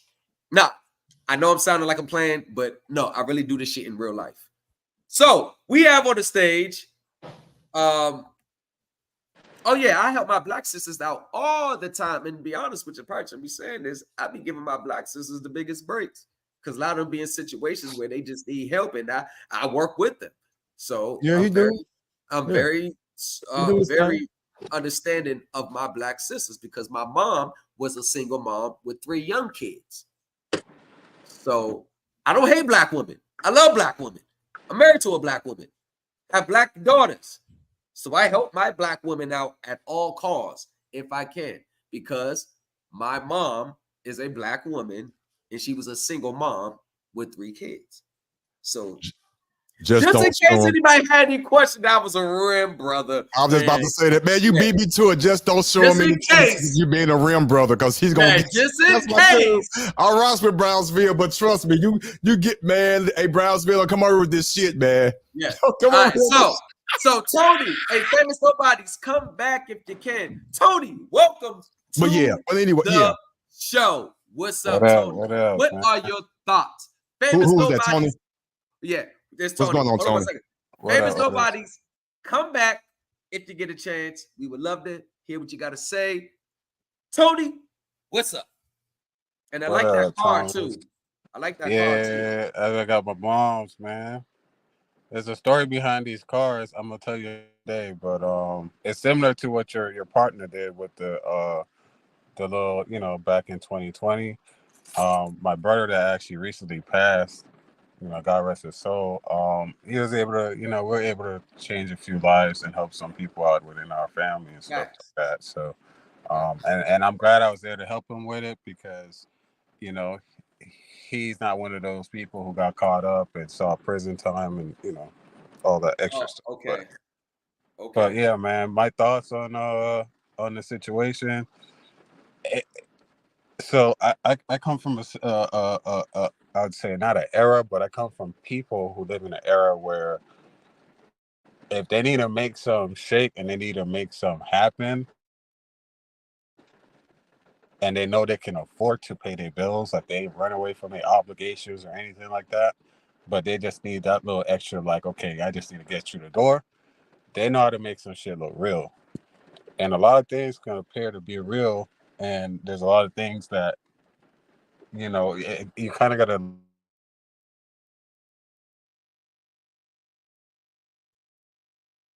sit back and I observe a lot of things, and I can tell who really got it, who really don't. But situations like this, for someone who got a track record, and I don't know Midwest personally, but just by hearing some stories of him ringing around some of these groups and stuff, and it's not really looking good. In situations like this, if I was personally to do business with him, first of all, I don't mind breaking bread. I'll go ahead and hit that consultation, but I'm gonna set some standards for you to let you know this is gonna be a live consultation, and I'm gonna tell you what I expect from this consultation, and I'm gonna need to see something, bro. I'm gonna need to see something live. I ain't trying to see your account, Pat. I don't need to see that, but I need you to just be able to post, go into the account and have your phone right there and just scroll down, just kind of refresh it. You feel me? Just do that once or twice. I'm good. And no questions asked, bro. So see, when I give a consultation, to do that. When I give a consultation and like people do tax, give me consultation for tax, mortgage. Before we start the conversation off, I already show you what I've done. So this is not a theory. It's not like you're trying something with me. But I also would tell you this. Right. That might not be the same case for you. I might have to go a different route. I might have to, because every finance company is a little different. Some people play hardball more than others. You know what I'm saying? So I can't sit here. It would be a disservice to my clients to say, I'm going to guarantee this at this amount of time. But what I can guarantee is that the foundation that I use, the laws that I follow, my extensive years of research at this, at 10 years plus, and my track record, I guarantee you, I'm going to put the best case forward in front of the IRS or whoever, and I'm going to stay on the case until we get what you're entitled to. And that's the key. Staying with it, especially with the IRS. You can't give up. My signal a little bad right now. I'm in the middle of this damn hurricane, so. Oh shit. Oh, you down? Okay, then you down south? Yeah. Well, I'm in Orlando. I had to come up here. Damn. My girls, her mom's, she couldn't evacuate anything. She in Orlando, so, we came here to just make sure she's good and stuff like that. And then I got to go back south to my other brother's spot until, I get my next crib, really. So, but that's what, in the meantime, I'm studying, I had a little bit of a hiccup. I had to lose some things, but, I have ability to jump back. And But congratulations on what you the title said me earlier. Yeah. So can you expound on that a little bit if you don't mind? Yeah, no, I don't. So really, like, dealing with the title, like, so the very first thing I did that really helped me out, besides just listening to a lot of Thomas live and like being part of it and being consistently part of it, and really just I'm taking notes, while he in the live, I don't think he knew that or anyone knew that, but I got a notebook full of notes, like anything that came to mind that I was like, oh, this sounds interesting. Let me write this down. But there's one specific video in your channel. It's like the very, very bottom's like one of the first videos you posted, and you kind of just went in black and white, and you posted some of the laws and stuff like that. That will really help me out, honestly. But to give you a little point of what happened, I got a 2024 Buick Envista, and during the same situation with my home and the car, I had a situation where I took care of too much families. I put them first. and I got a little hiccup with my last job. Yada yada yada. Fell behind. It is what it is. Um, but I knew in a sense that I was like, okay, there's things that I'm starting to learn the proper way and the new way. I'm like, okay, let me give this a shot. I had no expectations that I'll be able to come back and correct my errors. And Thomas says this a lot. He's like, hey, learn to like move forward and do better. You know, don't learn to try to like fix a lot of things in the past, which I agree. You know, I my family, you know, raised me on that. They're like, hey, learn from your mistakes, move forward, do better. You know, fool me once, you know, you can fool me again. But the situation with the car was a little different because when Capital One took the car, I had an aunt using it. And it's so funny because I made the payment that one day to catch up.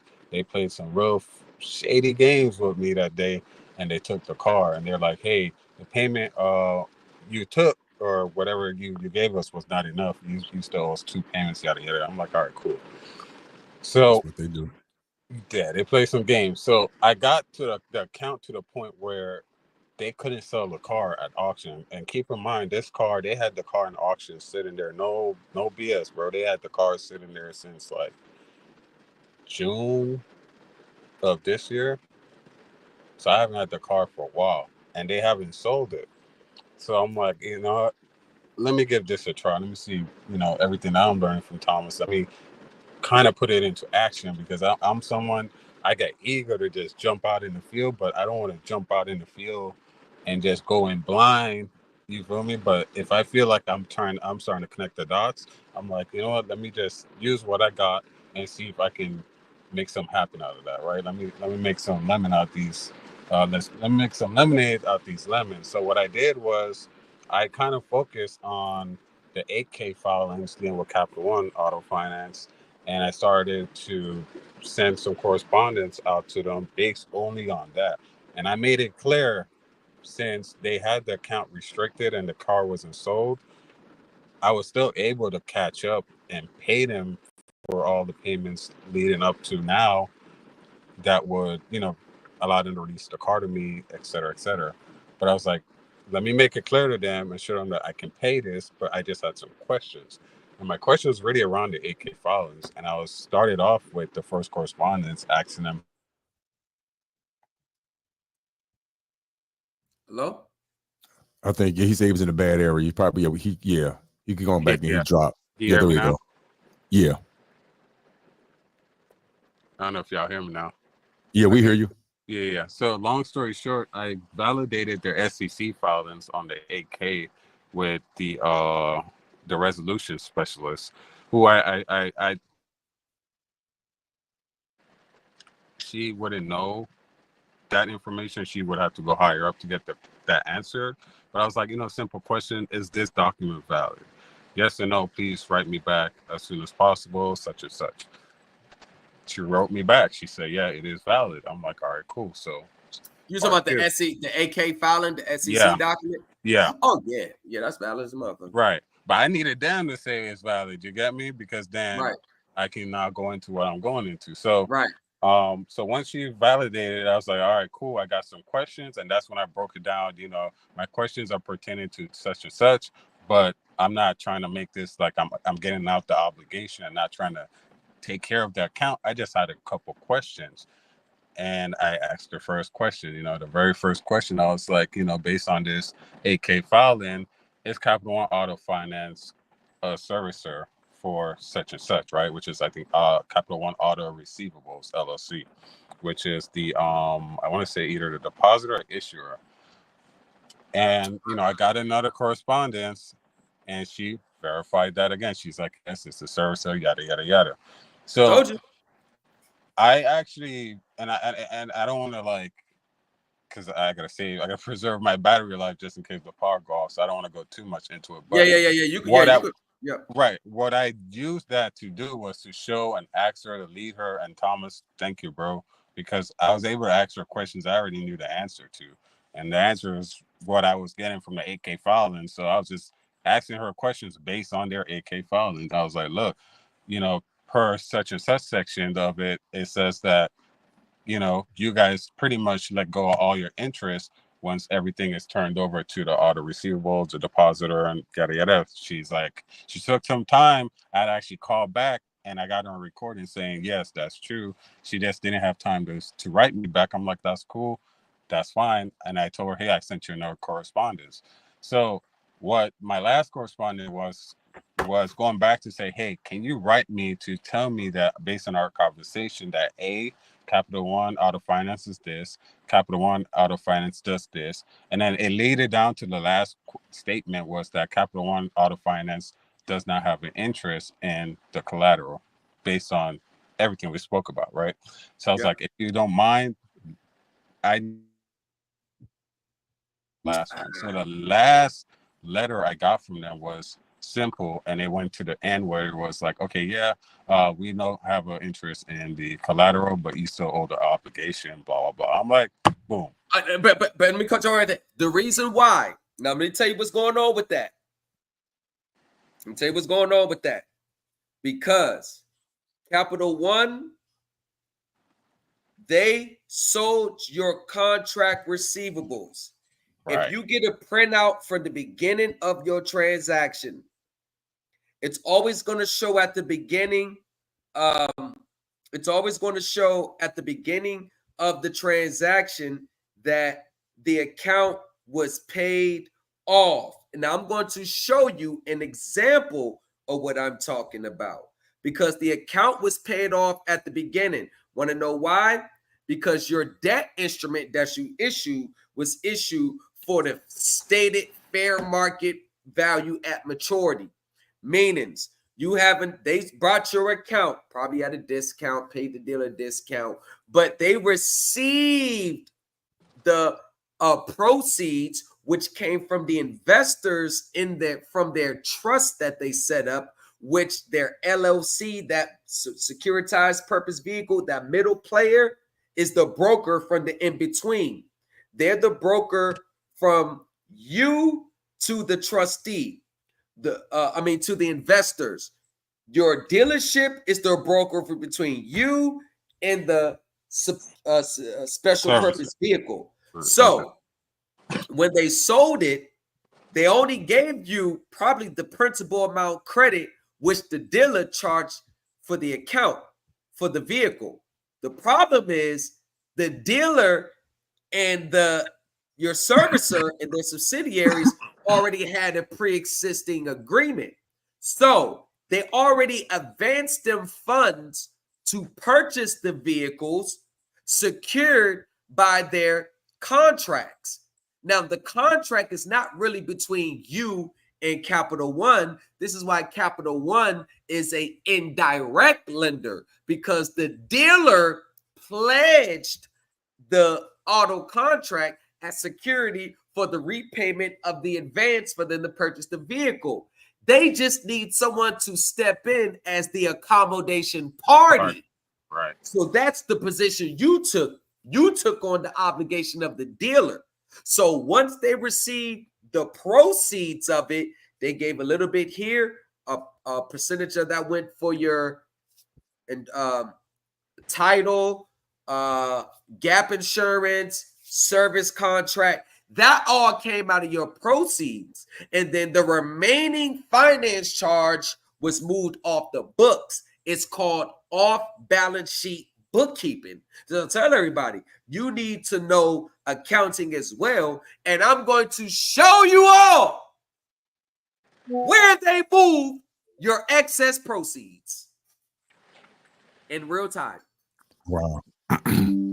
So, Tony, let me ask you real quick, because I know you have short battery and you're trying to preserve it for emergencies, but if you don't mind, don't go into detail at all. Just keep it short. What was the end result? Because that's a good testimony, basically, and they will have to understand and talk to Thomas and get the understanding from him. But basically, real quick, you basically just listen to his videos or whatnot, and you got the edification from that, and you took your own overstanding and you did what you did. So my point is basically, what was the end result, so to let people know that Thomas ain't no joke with his teachings and things like that. And it's not easy. It is not overnight, but it is. It definitely. That's a good question, Otis. That's a good question. It took me a while before I can even send that letter out. I probably drafted the first letter out, I changed that shit like, bro, like about 10, 15 times, bro. And every time I changed it, it kept getting longer. It kept getting longer. It kept getting longer. And I was like, man, I feel like I'm doing this too long. So the final one, it was still long, but I went kind of straight to the point, but I acted naive in a sense, right? Because I already know the answers. So I was like, okay, let me not make it seem like I know too much, but let me make it to where I'm literally asking them a real educated question, but it's not difficult for them to answer because the answer is right there in their whole AK file list. But long story short, it took some time, bro. Like I mean, it wasn't just a one-time thing. And Thomas can tell you, I've been in his life for at least a good month now, going on a month or two. And from the very like week that I got a hold of his channel, and it's so crazy how I found Thomas's channel, bro. I don't remember what I was doing. I was with my daughter and I was listening to someone prior to, and I let her use my phone, and she was watching Gracie Corner. She fell asleep, and then when YouTube keep playing the videos, it just be running in the background. It landed on Thomas' video, so I'm in the bed listening to this, but I'm like, what the fuck is this? So I go algorithm. Right, I go and actually it's Thomas' video. I'm like, okay, I'm bro. So I went to sleep the next morning, having breakfast. I put it right back on, and then that's what I said. I listened to that very first video, and he just dropped it black and white. So while he's saying stuff, I'm going there, fact check. I write it down. I'm going to fact check. I'm like, damn, all right, that is true. So I'm going back to his video, and I'm doing the same until I got to a point where I got Thomas on one screen, and then another screen I got either something that I feel like, okay, let me figure out what's going on with this. But to answer your question, Otis, where it led me was I read the Florida statutes and I contacted the DMV and I told them the situation. I'm like, if it's a situation where I have a lien holder on the title and I have evidence that they don't have interest, that's a fact. They're not a secure party. What do that's I a fact. And they walked me through the whole thing, bro. You got to fill out an investigation report. I know what you're talking about. Right.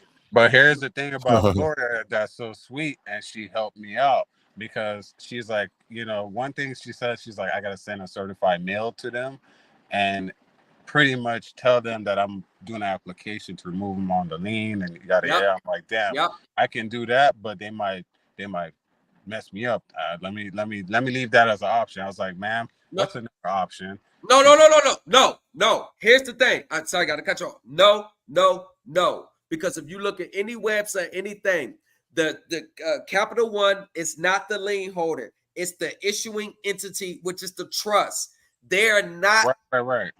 So they are the ones who have the interest, but they want to protect them because here's the biggest scam.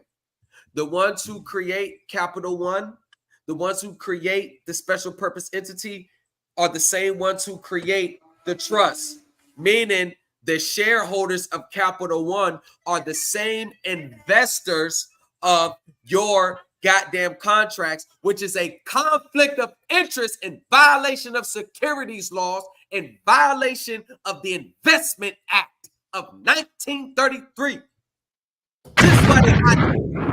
That's crazy. See, that's in your jam because I'm gonna tell you what I did and how I got the title. She told me that if I get it right, so you got the title back. Yeah, like you said. Yeah, I got the title the same. That's remedy. That's what I listen. That's what I wanted to hear. I didn't want you to go into all that deep, and I apologize. I'm gonna tell you how I didn't want you to go into all that deep talking stuff because for real, to the people, especially on my end, I only have like 4 or 5 people on my end listening, but I know the more people on Thomas' end, they already know what you're talking about. But my point I was trying to get to was your end result was you getting the title, your title to your vehicle. Right. That's the end result based on the studies and the teachings of Thomas' legacy. And it wasn't an overnight thing. It's not a scam. All you need to do is read and study. So all these people out there who think this stuff is a game and we're scamming and we're trying to get out of our obligations and we're bottom feeders and y'all know that's some BS. Some people out there, they do fit that criteria. Yes, you're right. But the people who are really studying and know what's going on, and you are one of them, this is what I want people to understand. That's why videos like this would never get the numbers. They rather hear no shout, no burning, or no, not talking bad to nobody, but they rather hear the angry mans or the Sharons and talk about that bullshit. For real, it's bullshit. It's all the game. It's just clouds. It's just something to keep you just entertained. Right. That's why I look at it as entertainment. But this real shit don't get a lot of views. But there's people on this world, on this earth, like yourself, like me, like Thomas, who's getting real remedy, that don't go out and jump off the roof with a megaphone saying, hey, we don't do that. But we still help people. That's what I wanted you to get the point across. The end result was you got your damn title to your vehicle based on study. That's the end result. Yeah, that's it. That's all I want people to hear and understand.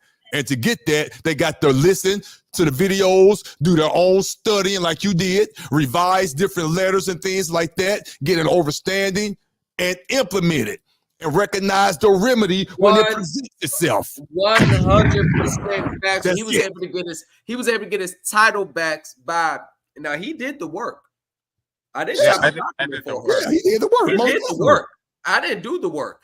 He did the work. You just put the information out there.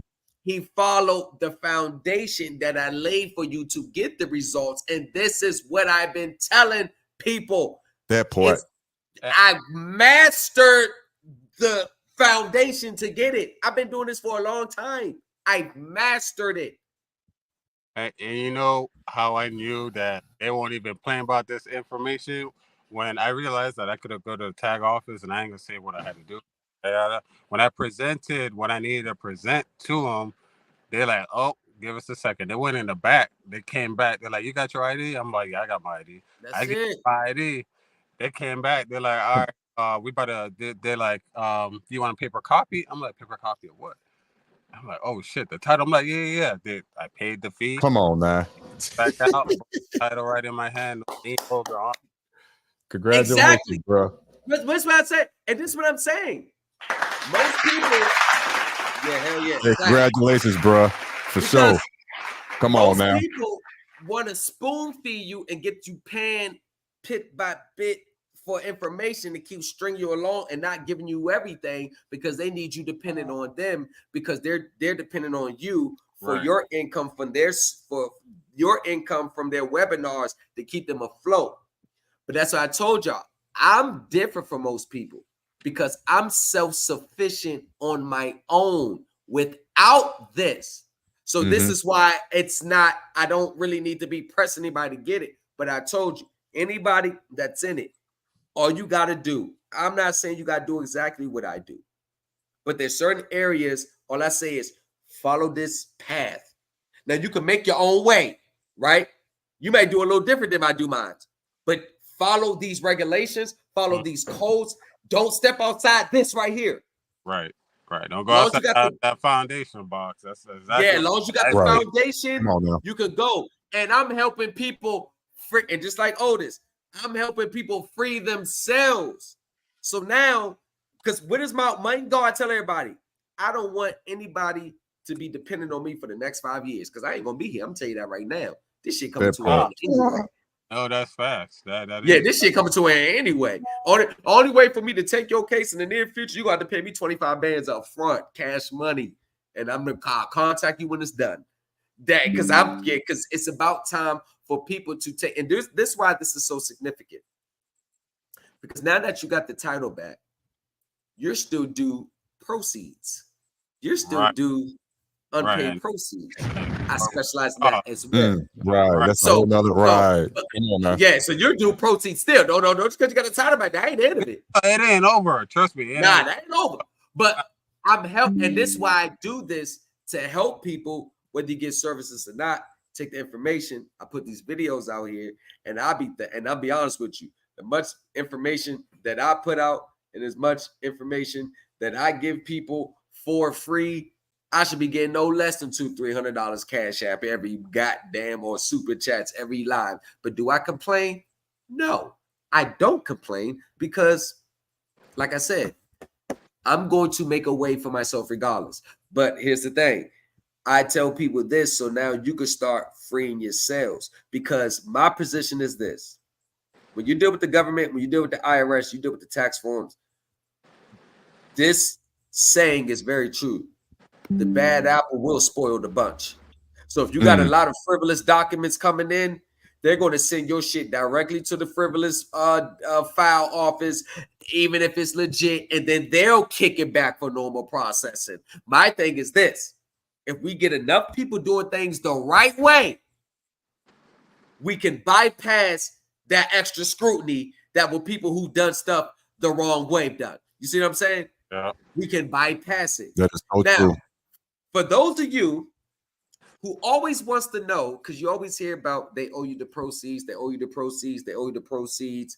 The finance charge is your proceeds, because the IRS is very clear. When you sign a contract for a mortgage, an auto, a vehicle, let's say it's a contract, and you issue that in exchange for property, the issue price is supposed to be the stated price at maturity. So you know what that means? The amount that you would have paid when you made your last mortgage payment or auto loan payment, that was the first initial price in which you was to issue that for. So you know what that means? That means the account is paid off at the beginning. And I'm going to show you evidence of the account being paid off at the beginning. But what did they do? They move the receivables. They move the receivables off the books. They move the receivables off the books, right? They move the receivables off the books. So look right here. Look right here. Hold on, let me see if I can blow it up for you. There we go. Look right here. Share your screen. Oh, yeah, I'm about to share it. Look right here. Look right here. From transaction June 13th. See that amount? Now look at right here. Your screen not shared. I thought I'm Your screen not shared. Okay, so let me go back here. I'll do it right here. All right, there we go. Here? All right. Yep. All right, I need to make sure. Okay, yeah, I can see that. Now look here. Do you see active non-internal balance 0 over here? Now look at here. Bam. Do you see right here? 7 funding, cash sales, advance amount. You see the balance due right here? 0. See that? 0. Right. Funding, service retail contract. You see that right there? Yeah. See the balance due right there? 0. Now you get down to the loan receivables. That's what they're moving off the books to the trust, which places now, you see the balance amount? An obligation of you. See the beginning transaction? We owe nothing.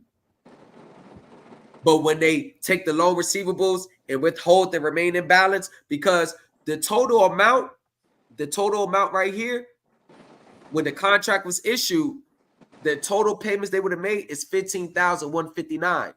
So the IRS says that when I issued the contract is supposed to be issued at $15,159, right? But look what they do. They give you only $9,000. They only gave them $9,368.30. Where's the other $5,000, other $5,500 at? Which is the finance charge. Where's that at? It went here. It went for gap insurance. It paid other people for the service, and then they stick you with the charge. Now, let me show you black and white where it went. Like I said, Otis, me, and other people know what they're doing. We do this shit in real life.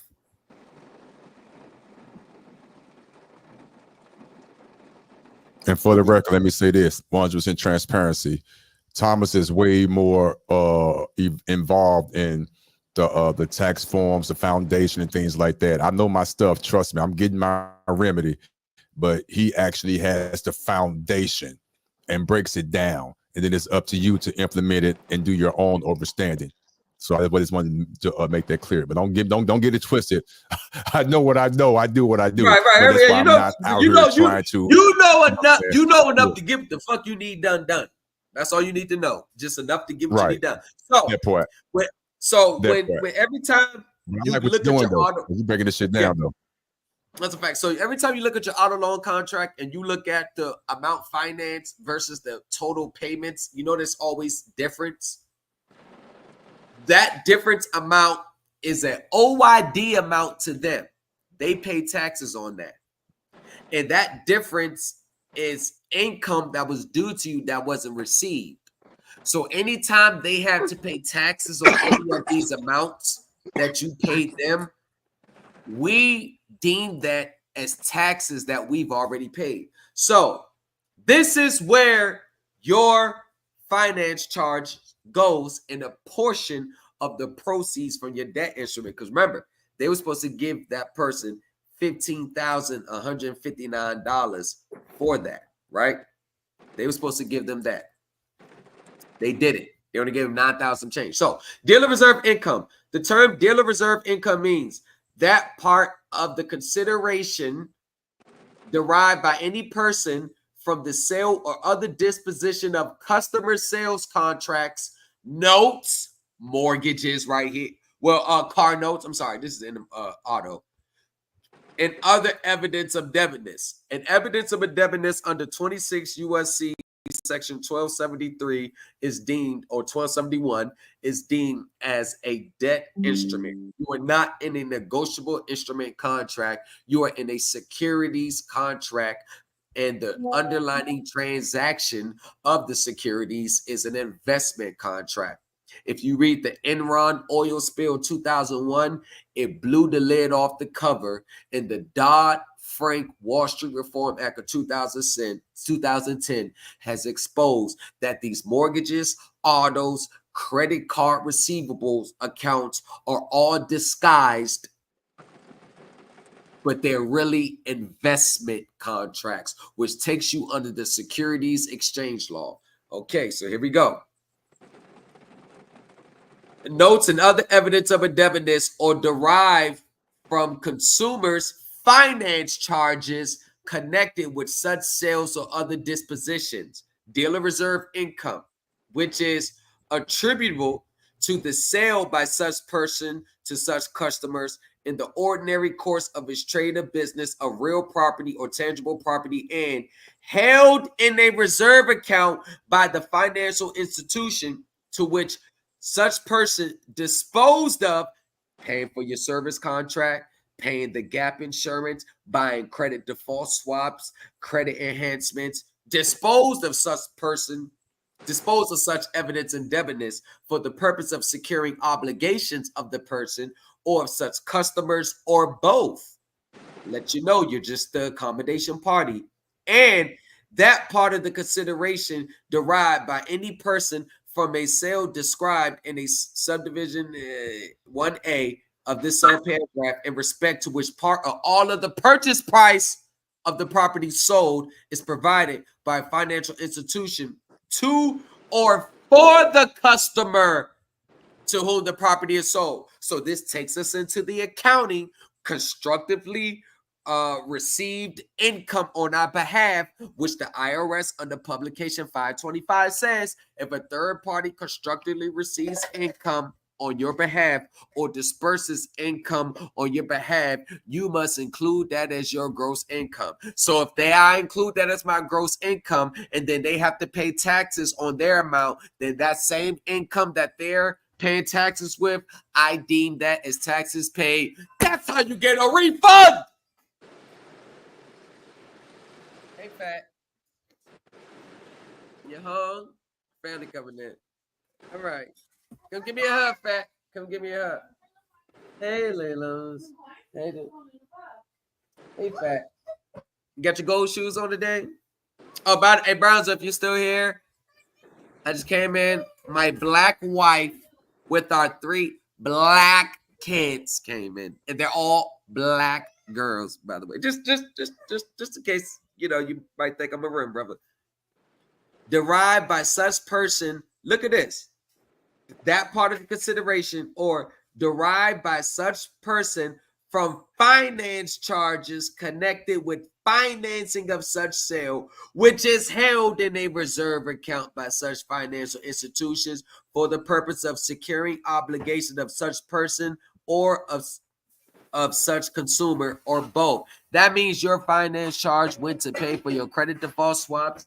The finance charge was to pay the gap insurance. The finance charge was to pay everything. So the fact that they're trying to make you pay it back on the contract, you already paid it. So when you calculate the taxes with the amount already paid, you assess yourself the taxes. And when it comes down to the amounts that you already paid as tax, you already paid the taxes on them. This is why they go after them for the taxes and refund you. And I got the black and white document that says if the corporation is the obligor to the individual, they'll wait for the customers to attach their receipts, the individual, and they'll wait for the corporation to file their taxes. And then the IRS is going to pull the credit from the corporation's tax return and refund that to the individual. That's the only way your 1099-Cs get refunded, your 1099-As or your OIDs get refunded.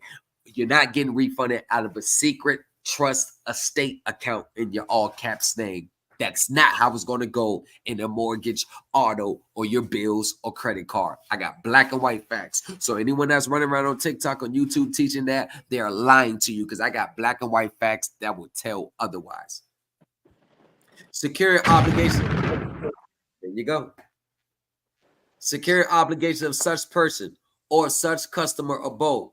This term includes amount held in a reserve account by a financial institution in transactions in which the customer becomes obligated to the institution, as well as such amounts held by a financial institution in transactions in which the taxpayer is the obligee on the contract, note, or other evidence of indebtedness. For the purpose of the definition of the term dealer reserve income, it is immaterial whether or not the taxpayer guarantees the customer's obligation in excess of the reserve retained by the financial institution. The term does not include the consideration derived from transactions related to sale of intangible property such as stocks and bonds and all that other shit. So it has to be pretty much a vehicle. Now, look right here. Financial institution. So when I file my 1099 on behalf of a client, and I did the accounting of amounts already deemed to be paid as taxes, and I did the adjustments, and I alerted the IRS that the finance charge and other parts of the considerations that were held from my client was held in a dealer reserve account. Because you got the legal definition of what a dealer reserve account is. That's where they're holding a portion of your finance charge. That's why you're not seeing it. They're using that finance charge to pay off service contract, gap insurance, yada, yada, yada, and then sticking you with that balance to pay back. But they already paid the taxes on that amount to the government. This is why when we put our claim for income or refund of the income, when we assess the taxes, we go back and say, here, IRS, we already paid the taxes to them because this is what they paid that from. This is what we're due. Now, under this section, financial institution means any person regularly engaged in the business of acquiring evidence of indebtedness, aka securitization, of the kinds described in Section 5A1 of the Act, or of financing sales of the kinds described in Section 5A2 of the Act, or both. It thus includes banking institutions, financing companies, Westlake, Santander, Credit Acceptance, Capital One, CarMax, building and loan associations, or other similar type organizations, as well as an individual or partnership regularly engaged in the described business. Aren't you engaged in the described business? Then stop playing.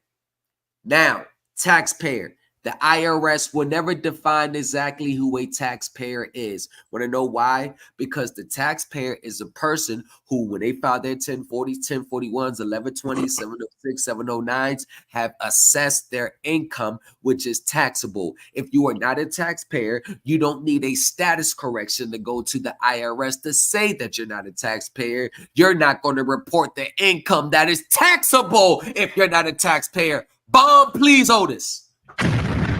UBA, I was coming. It was coming. He was coming, Dirty. He was coming. Right, yeah. Yes, sir. Yes, sir. The term taxpayer means any person to whom the act applies.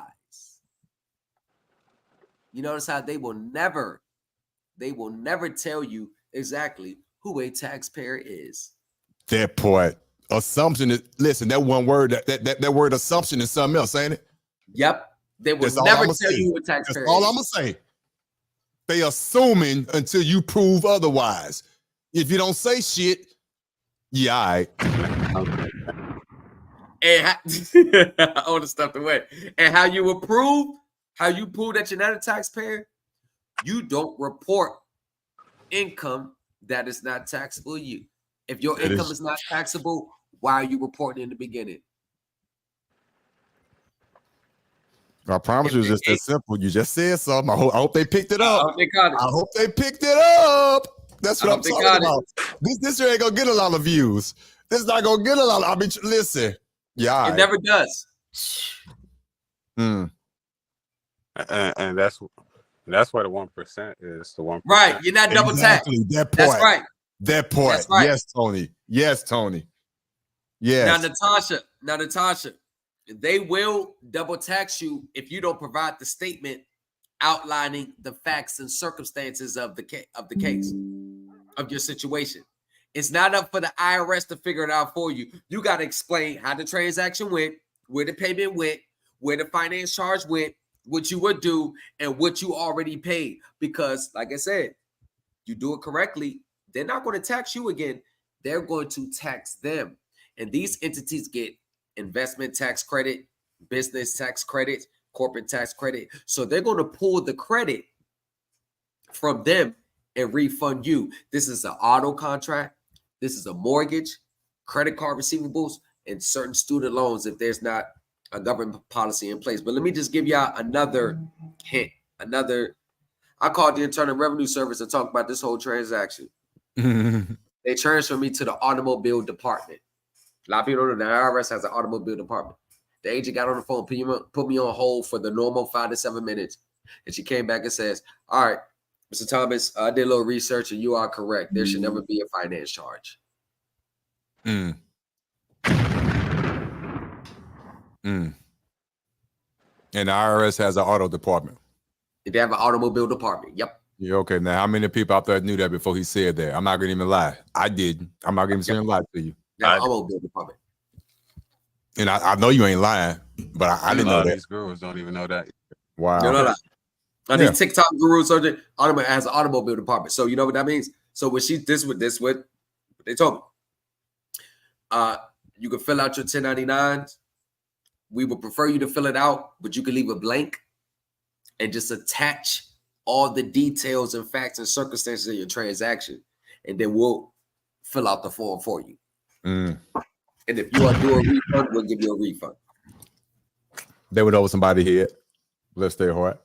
Because just by you just saying, and not trying to be funny, but this just comes along with experience and the longer you've been in the game. Just by you saying that the IRS has an automotive department, and I've done several things, not going into it, yada, yada, dealing with automobiles to no avail, obviously, because if I did, trust me, I've been talking about it. But just based on what you said, that made something go off. Ding, ding, ding, ding, ding. Now I have to do some things. I get it. Yes, sir. But again, only those that know what I'm talking about, and it only comes with experience. I'm not talking in code, but I'm not being not leaving things out on purpose, because what I'm saying is for me to bring up forms and all that, it's irrelevant. It don't even make sense right now. But you get what I'm saying, though. For those that have the understanding and the overstanding of what's going on, who's been doing this for a while and who's been running into brick walls, but have some type of remedy, you know, the certain things that you hear, it would trigger things. It will make you go back. I know exactly what you mean. I know exactly what you mean, Otis. Come on, bro. I know exactly what you mean. Yes. I know exactly what you're talking about. Now, so when I teach clients how my webinars and stuff, this is what we talk about. It's not if you buy this packet and you do this step-by-step way, you're going to get this. No. If I say this, Here's the facts. Here's the circumstances. Here's what they're saying. This is what they're saying that you need to do. So we all need to structure it this way.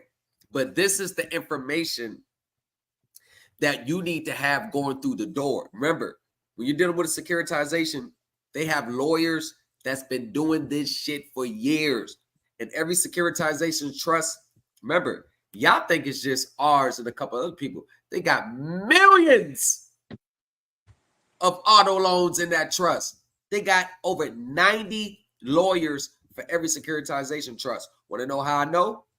Because my friend is a 7 Series securities broker. So he knows how to pull paper through Euroclear and all that on our contracts, which are then converted into collateralized debt obligations in which hedge funds invest in. And he went and took my video, took the notes from my Telegram group, went to his instructor. His instructor told him he is absolutely correct. But don't go around telling everybody, because that's how we make our money. And he told me that one lady on a $30,000 credit card, line of credit, it accrued up to over 700 grand, which if she knew she was entitled to, it's coming from a 7 Series securities broker, which is my friend.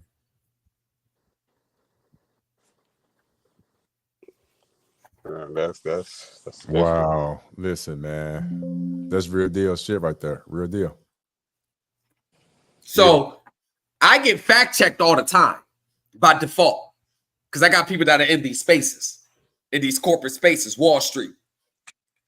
So I can't say nothing that ain't legit, because they're gonna be like, nah, that ain't true, because they're in that field. Mm-hmm. So your main course, auto, mortgage, credit card, is understanding the securitization. Yes, sir. I agree. Definitely part of it. Yeah, I ain't gonna get that right Natasha, away. yeah, I guess. Yeah, you can say consumer advocacy, awareness. Yeah. I guess you could say that. That's a part of it, because a lot of people want remedy, and it's natural to want. But before you get the remedy, you gotta know what's going on first. You got to know the players to the game. You got to know how the transaction went. Because the IRS says, hey, it depends on the facts and circumstances of your case. The 1099 doesn't mean nothing filed by itself. A 1099 form means nothing filed by itself. It means nothing. A 1099 means nothing filed by itself. It's the supporting statements and documents that which legitimizes. Here we go, right here. You know what? I know some people probably not going to like that I said, because they was taught that all you got to do is file a 1099 with 1099online.com and wait for the 1099 to be approved. And then sit back and wait for a magical check. Oh my God. Yeah, I know you got people that still believe that to this day. Oh my God. So let me just show you what the IRS says about a 1099. So for those of you who don't know anything else besides filing the 1099 and thinking that's going to pay off your house, let's just talk about it. Oh, shit. Can I say this before you start reading, sir? Yes. For those of you, and for the record, I'm going to say it, I was one of them back in the day. I admit that. I was so stupid and dumb and naive. But for those of you out there who believe what he just said, you could go on 1099online.com and fill out a 1099 and wait for it's approved, and then think automatically, magically that amount is going to be put in your account. You're an idiot. I was once an idiot. People even and that proves that you didn't even read and do the research yourself. And it doesn't take much to read and do this research. Even if you read the tax forms itself, it will clearly tell you. But we so desperate, we do shit like that. Listen to so-called gurus. I'm done. Go ahead. Wow. So, although tax agencies like to act as though information returns such as W-2s and 1099s are unilaterally depositive evidence of whatever they allege about payments of taxable wages or non-employee compensation. This is pure bluster or outright corruption. The fact is, nothing on an information return, and that's all the 1099 form is. It's an information return. It's not a tax refund return. You're just informing the IRS of the summary of the nature of the transaction. Just like when you got a synopsis to a book, the synopsis just is the overall what the book is about. But you got to read inside the book to really get to the details. That's all a 1099 is. The 1099 form is the last form that you need to be filing. You got after everything else done, you got your statements, you got your statement of account. After that, that's when you file the 1099 form. So the fact is, nothing on the information return is ever independently sufficient evidence of income payments. Defendants are correct that the 1099s on their own do not create tax liability. Form 1099 is an information return filed by a third party to the relationship between the IRS and the taxpayer, which reports income as that third party believes it to be. The Internal Revenue Code makes it clear that a Form 1099 is not the final word on what a taxpayer's taxable income is, as provided in 26 U.S.C. Section 6201D. And if you ever filed a 1099 and ain't getting nothing, this is why. In any court proceeding, if a taxpayer asserts reasonable dispute with respect to any item reported on an information return by a third party, the IRS shall have the burden of producing reasonable probative information concerning such deficiency in addition to such information return. The tax court has held that Form 1099 is insufficient on its own to establish a taxpayer taxable income. See a state of Grider versus Commissioner, TC Memo 1993-141. Citing Portillo versus Commissioner 1991. Also see Portillo versus Commissioner 1993. A Form 1099 is insufficient to form a rational foundation for the tax assessment against the taxpayer in this case.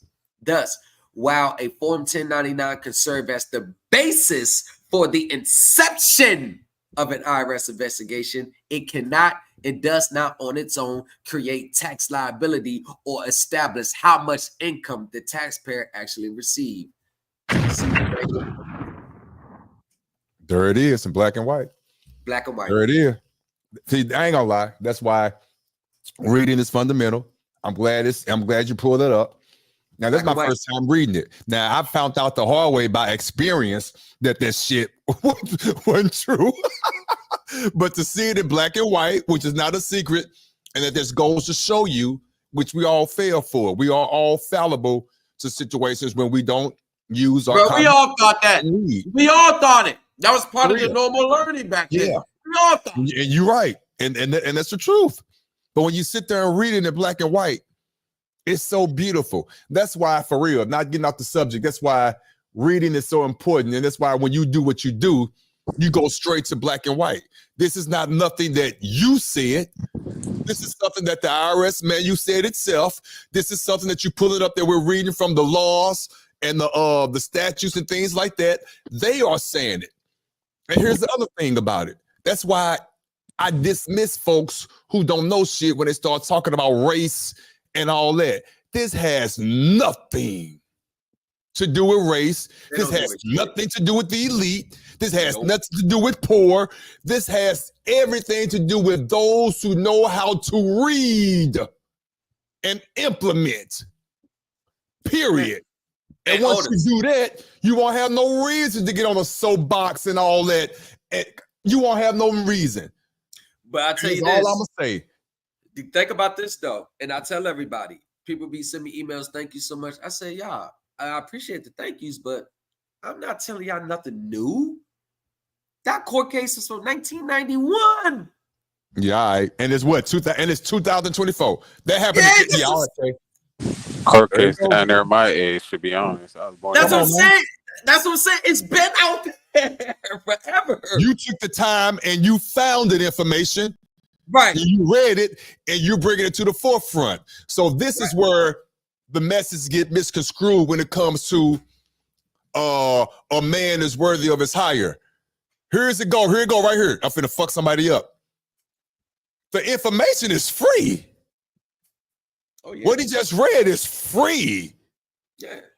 You're paying for the time, his time of telling you where he found it, him actually reading it to you, and him actually making you understand the comprehension of that. Yeah. That's where the costs come in at. Yeah. But the information is free. You could go find it yourself. You go do it yourself. But here's the thing, though. And the value, I'm glad you said no, because you're 100% right. I know. Because you're 100% right. Because the underlying value of that is we're exposing information to people that they didn't even know exist. That part. For real. Ain't nothing like needing a piece of information for your remedy, but that piece you don't even know it exists. That's the thing. It's not the information itself. Because anybody say, and what you do to get rid, I tell you, I researched this, title this, IRM section this. I'll give you a laundry list of what I did. But are you going to take the time to put all the different pieces together to make a big picture? Like the IRS, they don't care about your forms. It's your supporting statements, which validates your forms, which they can go off of to determine if there's tax liability or not. It's your supporting statements to the form. And a lot of people, they don't know how to put them together properly. That part. And can I please say this? Because it's true. I'm a living testimony. I just showed my transcript earlier on this live. That fiduciary relationship, which is the trust that I'm the trustee of, and the beneficiary relationship, which is my all caps. What you guys don't understand is this, and I'm telling you the truth. Of course, I initiated some things. I did some things. So much to the fact that I'm being honest with you right now. That was back in 22. I don't even remember what I did because I've done so much. And that's the truth. I'm being honest with you. Don't know what I did, but I know I did something to garner that transaction from the fiduciary to the beneficiary. I'm telling you this because based on what Thomas just said, if you just initiate and do the quote unquote right thing, they will complete the transaction for you. Yep. I did not initiate the Schedule K-1. They did. I didn't know that was on my transcript in 22. I just found that out in 24. I look at my transcripts on a regular. I didn't recognize it. They put that there in 22. Let me tell you something. This is the truth. Ain't a lot of people watching this. I got 3 people on my end. I think you got like 14 people on this end. I was a millionaire in 22. That 1.2 million, which I'll show it to you again. I just didn't know it because I've done so much. It was right in front of my face. They do it for you. Not only do they do it for you, it's up to you to complete it. So once I realized that that amount was on my transcript, it was up to me to figure out how to pull that down and to get those credits. And it was right there in my face. It said it on my transcript, Schedule K-1. I never heard of that before. I'm telling you the truth. Until 6 months ago. All I did was put in Schedule K-1 and it tells you how to fill it out. They Listen, these publications tell you how to fill it out. Publication 525, publication 520, publication 4681, publication 538 to change your accounting mechanism. Yes. Publication 1212. Yes, I got you. All right, okay, I got you. They tell you how to fill the forms out correctly. And if you call them, they will tell you if you have all your receipts and your supporting statements, you can leave the form blank. Just sign the bottom of it or whatever. But you can leave the amounts blank and we will fill in amounts because they're not going off the 1099. They're going off those supporting statements and attached. Yes. Now, accounting, you got to know accounting too. And the Accounting Standards Codification -230, it states the granting of a loan by a financial institution is a cash payment by a bank and a cash receipt to the borrower when the entry is made. So what are they saying? What are they saying? I see. Go in the house. It is a cash payment by the bank and a cash receipt when the entry is made. So what is that telling everybody? When you get a copy of your deed of trust, note, get a copy of your auto contract, you are receiving a cash receipt. Now, let's transpose that to everyday life. When you go in the store and buy a soda, what do you get? Some on there. Cash receipt. I'm fine. I'm going along. I'm fine. Yeah. Get a cash receipt. Ain't no difference. Shit. What is a cash receipt evidence? Your purchase. Payment made. There you go. They went over somebody's head.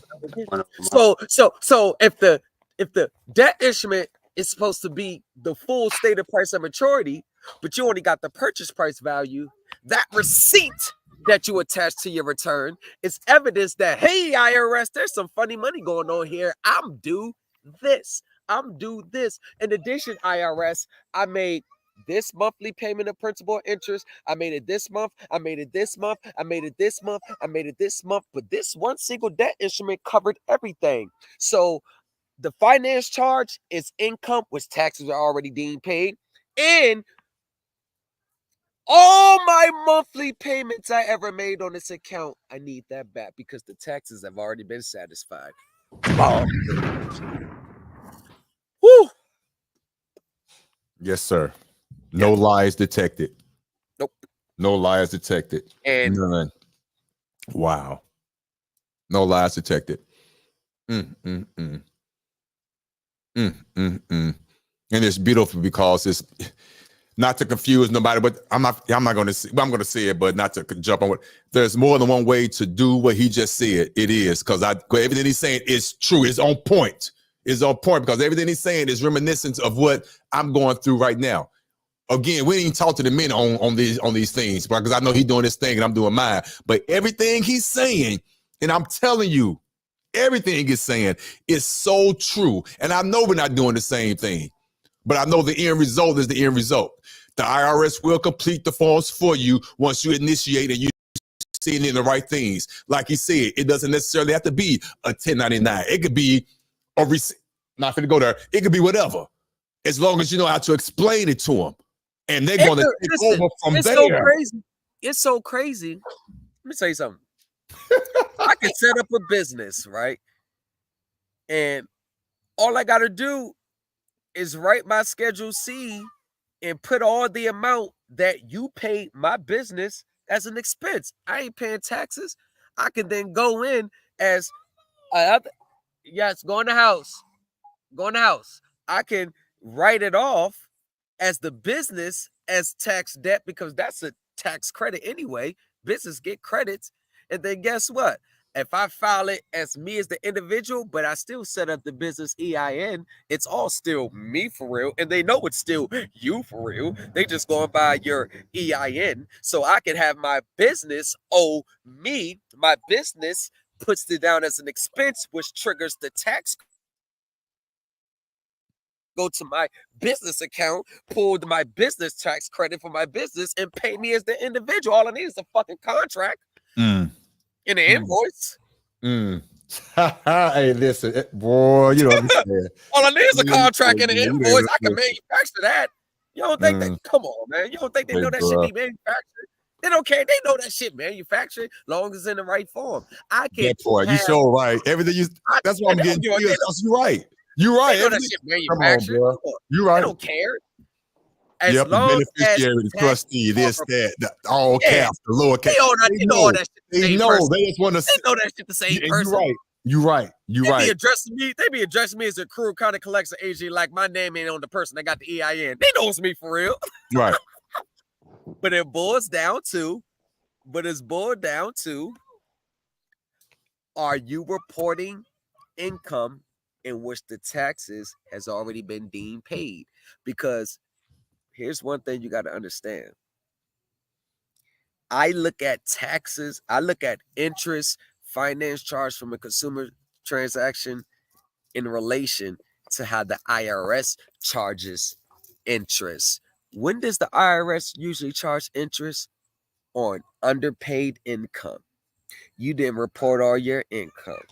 You're late on your payment. So all I do is transpose the underpayment income, which will trigger a tax on them. The tax on them is income I already paid. So I'm already paying the taxes, already paid the taxes on the income that they shorted me. Because the IRS, I don't care how you look at it. I don't care what type of transaction, trustee, beneficiary, business, corporation, obligor, individual. They always have a blueprint that everything isn't under the umbrella. Now, the trustee and beneficiary be different segments of the umbrella, but it's all under the one umbrella. And keep this principle, you're going to go a long way. Employer, employee. It's all structured under that umbrella. And if you can show you paid the employer, even though it's the corporation that you're dealing with an auto, if you can show that you already made payments that will be deemed as taxes, and you can already show that they owe you income, you are deemed to be due a refund. And you don't have to put on the 1099s withholdings. You can't put withholdings for every situation to put that box in there, because when you trigger a withholding, then that means that there was an actual payment of cash made. And when you're dealing with these financial transactions, there's no initial payment of cash made, because you got to make your payments 30 days later. You're fucking yourself up with the accounting mechanism. Stay away from the withholding unless you're in a bona fide direct cash method payment transaction. And when you're in an auto consumer transaction, they use a hybrid. They use accrual, and then they use accrual, and then they use a cash basis method. But I'm going to tell you this. Everybody needs to understand the true nature of income. You have to understand what are all the elements that are deemed as income. Because if you don't really understand what is deemed income, you got to understand what is deemed as income. And if you don't understand that, you're going to be lost. So I'm going to help you understand exactly what is considered income. Because when you get a mortgage auto, who receives money on your behalf? Isn't it your lender? Don't they receive the money on your behalf? Don't they pay the escrow on your behalf? Don't they pay this on your behalf? Don't they do a lot of this, a lot of that on your behalf? I believe they do. So since they do that, the IRS has a term called constructively received income. Want to know what that means? Right here.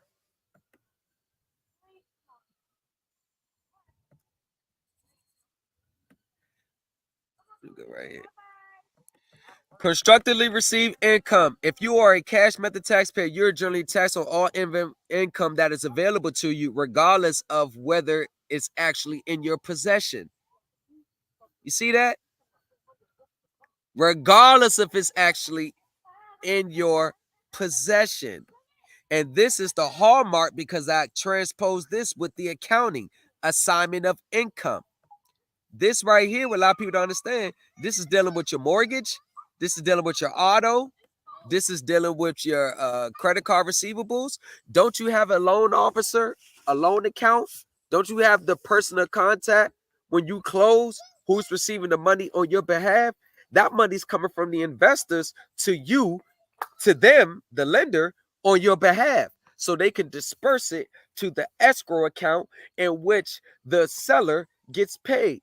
That escrow account is in your name. That escrow account, the deposit of funds from the escrow account is a deposit liability. As soon as it hits the escrow, they have a deposit liability to you, just as if you were to deposit a cash or a check or a payroll check. So what they do is they move the accounts payables off the books to you and put it on the books of the issuing entity, which is the automobiles receivables trust or the mortgage back securities trust, and that is where your claim lies. Your claim cease to lie with the lender once it hits securitization. It's against the trust that is set up, that they issue trust certificates and trust notes backed by your monthly cash flow payments based on your indebtedness of the mortgage or the auto or credit card contract.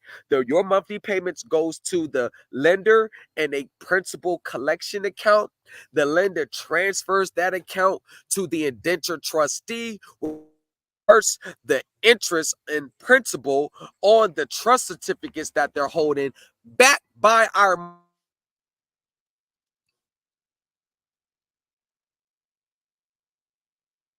Oh, he froze up. Unfreeze. Ta. Definitely did. With the expectation of profits, because that's what they're doing it for.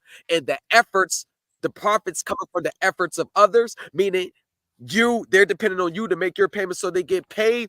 SEC versus Howie, 1947. You are in an investment contract, not a mortgage, not a auto, not a credit card. Ta. Yes, sir. So when you have the assignment of income received by an agent for you, the lender on your behalf at closing, when you close on the home, on the auto, is income you constructively received in the year the agent received it. If you agree by contract that a third party is to receive income for you, you must include the amount of income in your income when the third party receives it. That's why these 1099 OID people fail, because they always 000 taxable income, nothing. And all they go for the withholding. Wrong. Everybody who's doing 1099 OIDs on TikTok are doing it wrong. All 1,000% of them are doing it wrong. 100% wrong. This is why. Because you can't assess no tax. You can't get a payment of the refund if you ain't assessed taxes. And you can't assess taxes if there is no income. Because since this is under the guise of investment income taxes apply in this situation. Not all, but in this situation, because the 16th Amendment was enacted to bring in investment income under the scope of income taxes. So when you're in a mortgage, auto, credit card contract transaction, which is an investment transaction, there are income taxes you have to pay. The thing is, you already paid the income taxes on the contract when the debt instrument was issued. This is why you get it. This is how you get a refund of the excess. So everybody's saying put zero income. There you go. Shit, that's like it right there, Otis. You right on point. Just when everybody put zero income, all the money on the withholding, I got examples of people showing people how to file 1099s, and it's just all wrong outside the scope of the IRS regulations. All outside the scope of the IRS regulations. This is why they get frivolous filings, 3176C letters. This is why they get a check in the beginning, but the IRS always comes back and asks for the money. That's why. Because they're looking at it like, hold on, ain't no taxes here. Ain't nothing. You ain't report that you already paid taxes. Matter of fact, you owe now. That's what they would do. Yep. So they can go over there, like people can go do the banking class and this. And one thing about it, I may have multiple different classes, but it's all going to be rooted on the same foundation. It's just going to be like a side road to the main road. I'm not going to have a class talking about IRS and then have a class talking about 100% refund on gold. It's like it's too far out in the stratosphere of what the true foundation of what I teach is. So, to put a ribbon on this, because I got to go soon because the kids home, family home, got to get my family time in. Right. Brownsville, if you're still listening, I have girls in the house, Brownsville. They're all black. And famous on my head. They're all black. Man, leave Brownsville alone, man. Just in case Brown's all right. He all right. I'm just saying Brownsville. She's black. Brownsville, she's black now. Okay. Trust, with all due respect, Brownsville and man, Brownsville and everybody over there, and I fucks with them. That's a whole nother different vibe. But Brownsville, Sharon, they can't handle this conversation we having right now. They have no idea what's going on over here. But they do in the morning is for entertainment. So this too different. I don't about that. That's entertainment purposes, bro. You're right. You're right about that. But you know one thing about me. Do you know how many people I talk about this in my everyday life except my class and all this? Zero. Except my stepdad and my mom. I don't talk about this with nobody. That part. When I'm at a bar, people talk about, yeah, it's hard, man. I gotta pay my bills, man. I got shit. Right. Like, yeah, it's hard. I hear it all the time. But you can't touch nobody. Get it. Yeah. Right, you can't touch nobody. Right. I feel you. I fall right on. Yeah, it's hard as a motherfucker. Right. Because you learned your lesson. Yeah, I got you. I just agree with him. So any final words that y'all want to say before we get out of here? Y'all, this was a class that took a lot of twists and turns. Yeah, it was a class within itself. They better believe it. Yeah. I wasn't expecting this. Yeah, but if you don't mind, people, I want to you can keep the screen up just like this. I want to just show people. What do you think? Hold on. Okay, I want to show people what I was talking about from earlier, just to show you that if you do, well, actually, it's a lot of messages that I want to get into. Let me do this real quick. Okay, let me move this out the way. We good. Let me do this. We good. Hold on. I gotta. Hold on. If you do that, hold on. Let me put you. All right, hold on. All right, do that, and I'm just gonna take everybody off the screen for a second. Hold on. Everybody just stand by. I'm gonna take everybody off the screen.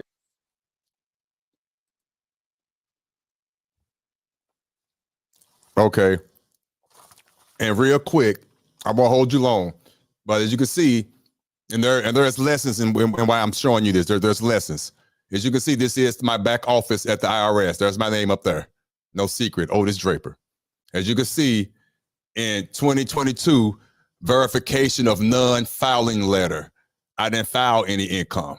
Go down here, records and accounts transcripts. 2022, not available. Okay. Over here, wages and income, where it says 2022. Now, I want you to stay with me. The reason I'm showing you this is because because I got proof for everything I'm saying. I didn't have any income in 22. Didn't file any taxes in 22. This clearly shows that. So now let's go here. Go back to the main. I got a letter from the IRS. This was dated August 5th of 2024. August 5th, 2024. And it says, and I quote, you can see it. You need, let me get it right. You need to file your 2022 Form 1040 return. Now, let me go all the way down to the bottom. Read all that, because the IRS helps you out without you knowing they're helping you out. What does that say right here, where it says you may lose at the very bottom? And let me make it bigger.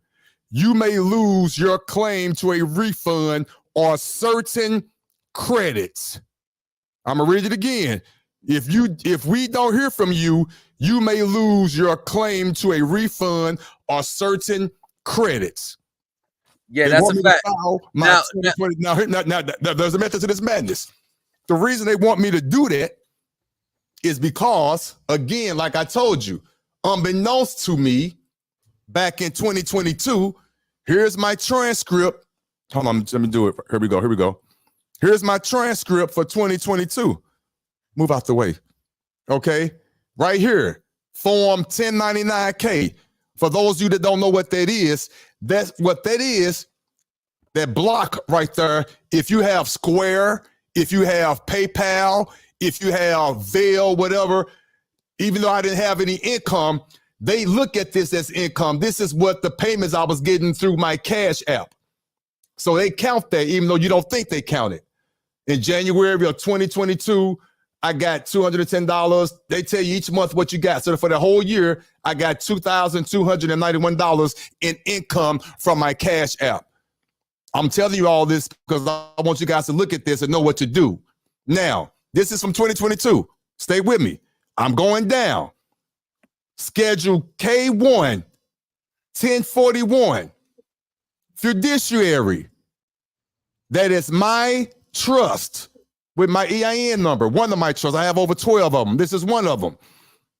If transaction was done to the beneficiary, Otis Draper. That's me, my last four of my social. I'm the beneficiary. Okay? Come down here, look carefully. It was no rental income. It was no business income at all. It was other portfolio and non-business income. $1,253,333 of non-business income that the fiduciary initiated to the beneficiary. That's why the IRS wants me to file my 2022 taxes. They tried to help me out by telling me something. And they also let me tell you this up. Go ahead, talk to me. What's up? That form reports income. Okay. Uh-huh. It's reported income. Okay. Maybe we all got a way of doing it. I would have put that on the Schedule 3 instead of a Schedule K1 personally, for the simple fact that they want you to file the tax return to see if you're going to assess taxes. Mm-hmm. Now, you need to provide a statement with them that income is not taxable, because how it's showing up now, if there's no taxes reported as paid, they're going to send you a bill. Gotcha. And I agree with that. And that's based on how you file. And that's based on how you file and what paperwork that you show to substantiate. Right. That's what I'm saying. Right. And trust me. That's why they want you to file. They They say you need to file. Remember, when they owe you money, they never tell you to file. When you got withholdings, I had withholding for 2020 when I didn't file. They never said a word. They only want you to file so they can assess the taxes. They want you to file that whatever you're going to file on it. That usually the beneficiary usually goes on. What you file, a 1040? Yep. Okay. All right. So here's the thing. That income amount needs to be rebutted as not coming from activities effectively connected to a trade or business or an excise. So they're going to presume it, because when you file the 1040 and you got zero taxes there, but there's nothing on the record that states exactly what this income is, they're either going to hit you with a tentative tax. In that case, if they hit you with a tentative tax, you'll just file a 709, or they're going to hit you with income taxes. So the income tax is going to be about a couple $100,000. So they're going to send you a bill for the couple $100,000. If that part of the income, I agree with you, but not to go into detail on this. I said supporting documents, but everything you're saying is correct and accurate, because I actually called them and I talked to them about. So trust me, everything you're saying is accurate. But make sure you got it on paper. And I see the point. 1 million, yeah, it got it filed. That's from at the time it was filed. That's what's logged. But here's the thing, though.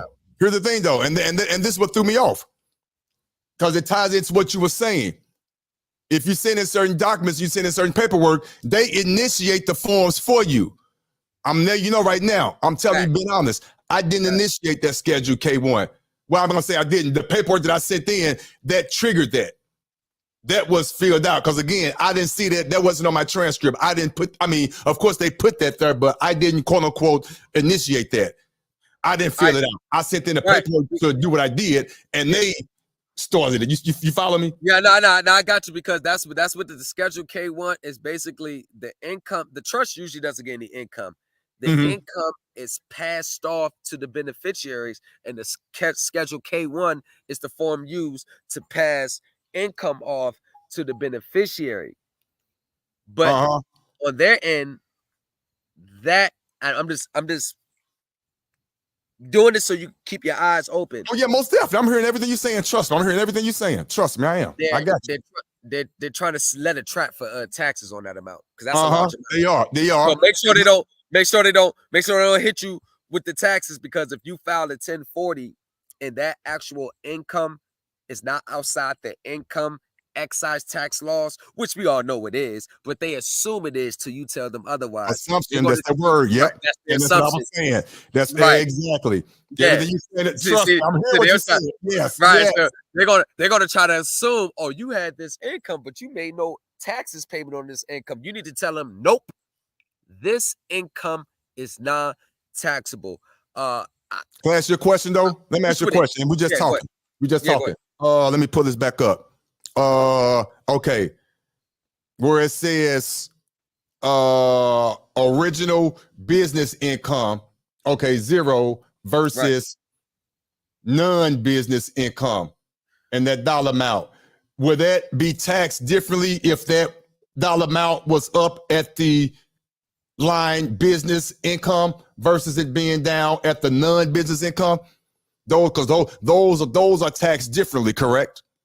Right. So basically, the effectual tax rate of the non-business or the other portfolio and non-business income, that's kind of, they're putting it under the umbrella of investment, even though it may not be. So the $1,253,333, although it's non-business income, it is reported as income itself.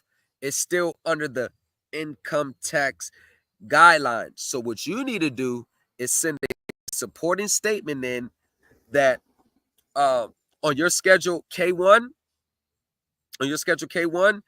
I would send another one in with that amount being 0, and then attach a Schedule 3 to it. Let me show you why you attach a Schedule 3 to it. Let me show you why. Because they're going to hit you with taxes on that one. Let me show you why you attach a Schedule 3 to it. This is why. I'm going to tell you why. Now, we're going to walk it down.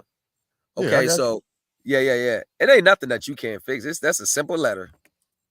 That's a simple fucking letter. And you're going to do it as the trustee.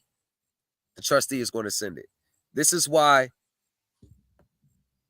you, instead of having that on the Schedule K1, or you could leave the Schedule K1 there, but what you would do is right here, other payments and refundable credits. That 1 million should have went here. I'm telling you, I ain't telling you no bullshit. I got this from the horse's mouth.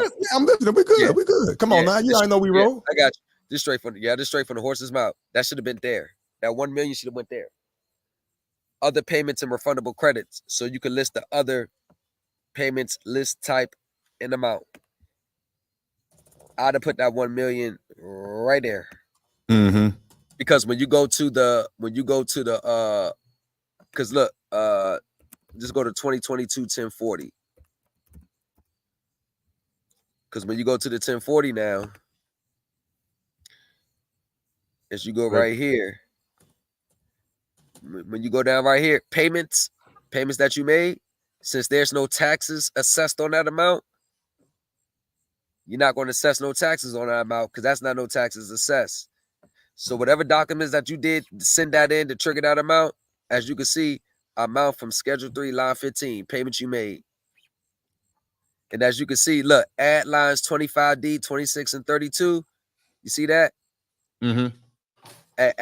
Add lines 27, 28, 29, 30. These are your total other payments and refundable credits. Bam. And then you add lines 25D, 26, and 32, where line Schedule 3 would go. The Schedule 3 would go. See it? These are your total payments. So if you had your total payments of the million plus, but no taxes because it's non-taxable, that's a check right there. With the schedule, what about the Schedule 1? Nope. Schedule 3. Because Schedule 1, the Schedule 1 is one of the biggest trick ups, because let's go to the Schedule 1. Additional income and adjustments to income. Yeah, because actually I can go right here and do it. Or the Schedule E. Yeah. All that triggers taxes. This is why the Schedule 1 is right. You want to know why? Because the Schedule 1 right here, adjustments to income, Schedule 1, right?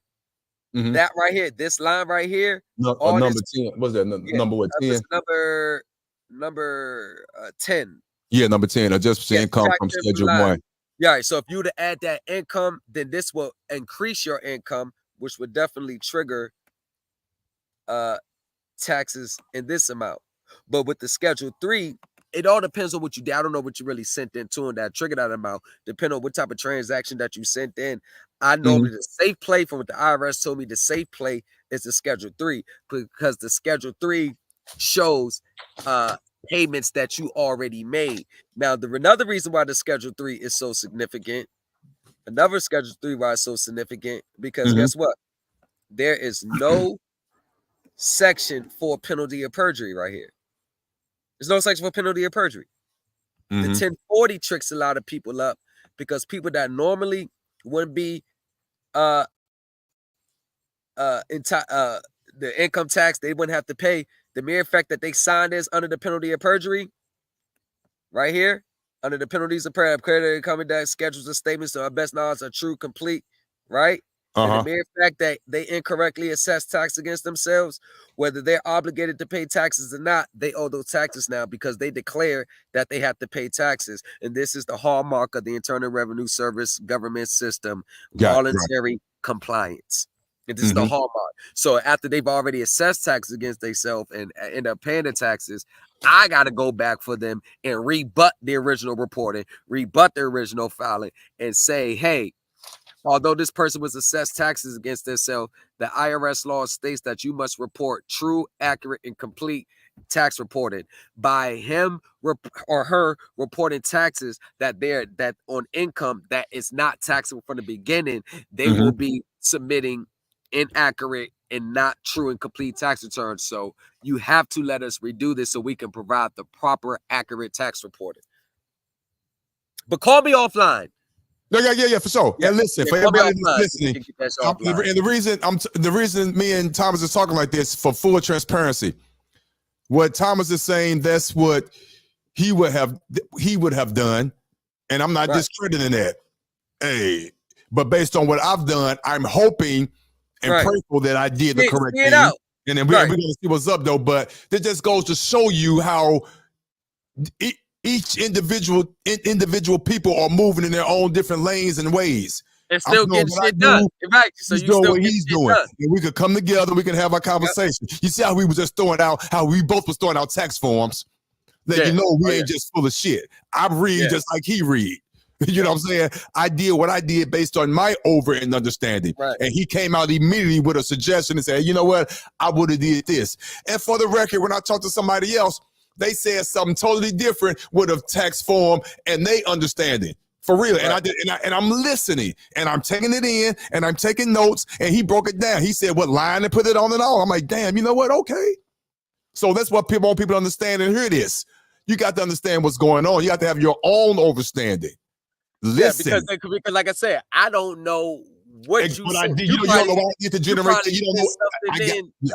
That wasn't due. You ain't owe taxes on for no, it wasn't. No, and it wasn't from a tax situation. It was from somebody I put through a conditional acceptance. I put somebody through a conditional acceptance. They didn't comply, and I sent in certain paperwork Like you said, like you said earlier, it don't have to be tax. If you did that, yeah, 1099-C, 1099-C schedule. You see what I'm saying? I just said something. You see? I just see. Nah, 1090. I'm saying no, real lot. 1099-C schedule 1099-C schedule 3, because the 1099-C cancels the debt that they owe you. That's income that they owe you. See, I need so when you cancel the debt, they keep that as income. So whatever taxes associated with it, you've already paid it because they got your income. Now, see what you just said made a whole lot of sense. Right. So all you do is just assess assess the taxes on that amount, whatever the taxes on that, and then the Schedule 3 shows that this is what I've already paid. So they'll go to that person and pull the credit from them to refund you. But context, it all depends on the nature of the condition. Exactly. Again, we're not going deep into it, but you get the gist. Right. I get what you're saying. The nature of the condition. If it was just another person, if it's a company or a business, then that's how you. Yeah, but if it's against another person, little nuances and all that, there's multiple ways to go at this with the IRS. Right. There's multiple ways. There's not really no one correct way. Like you can do it multiple ways. It's just I like to make sure that their main thing is their number. They don't care about refunding you. The first thing they're gonna look at is were taxes paid on this amount, whether it's from you or if you didn't pay it, you point us to the direction who has your money that should have paid it. That's what the IRS saying. But somebody got to pay the taxes on it, right? So if it's not taxable to you, then you ain't got nothing to worry about. If it was not taxable from the beginning anyway, right? But my whole point of showing all that, we just went off the tangent for a minute, which was great because this is how minds think. Hopefully somebody picked it up some stuff and learned how to run with it. But my whole point of that is when you're dealing with the IRS, you're doing your own studies and whatnot, they're going to complete some of the things for you based on what you've done. You just have to know and pay attention to your account. So point one, I don't know what you've done, who's ever listening to this over the last couple of months or even years, but go back and look at your IRS transcripts. It tells your story. Get your transcripts and look at them online. It tells the story. That's number one. Number two, if you see something on there and you have questions, call the IRS. You might come across a dollar amount that I came across that I had to remember what I did to initiate that. And when all the things start coming back, make sure you keep nice files and notes because you have to go back and reflect that. Because if you don't have those proper forms, they're not going to remind you. They're not. You got to have your stuff. Right. So my whole point of all this is to look at your transcripts, know what you're doing. And if you notice something on there, call and initiate it. Call and initiate it. But they do the work for you. And they send you notices or hints or let you know, hey, you need to do this or you're going to lose your credits based on what you quote unquote did, whether you realize you did it or not. Yeah, so file your 22. You got your 22 filed already, right? Yeah, of course. I'm like, yeah.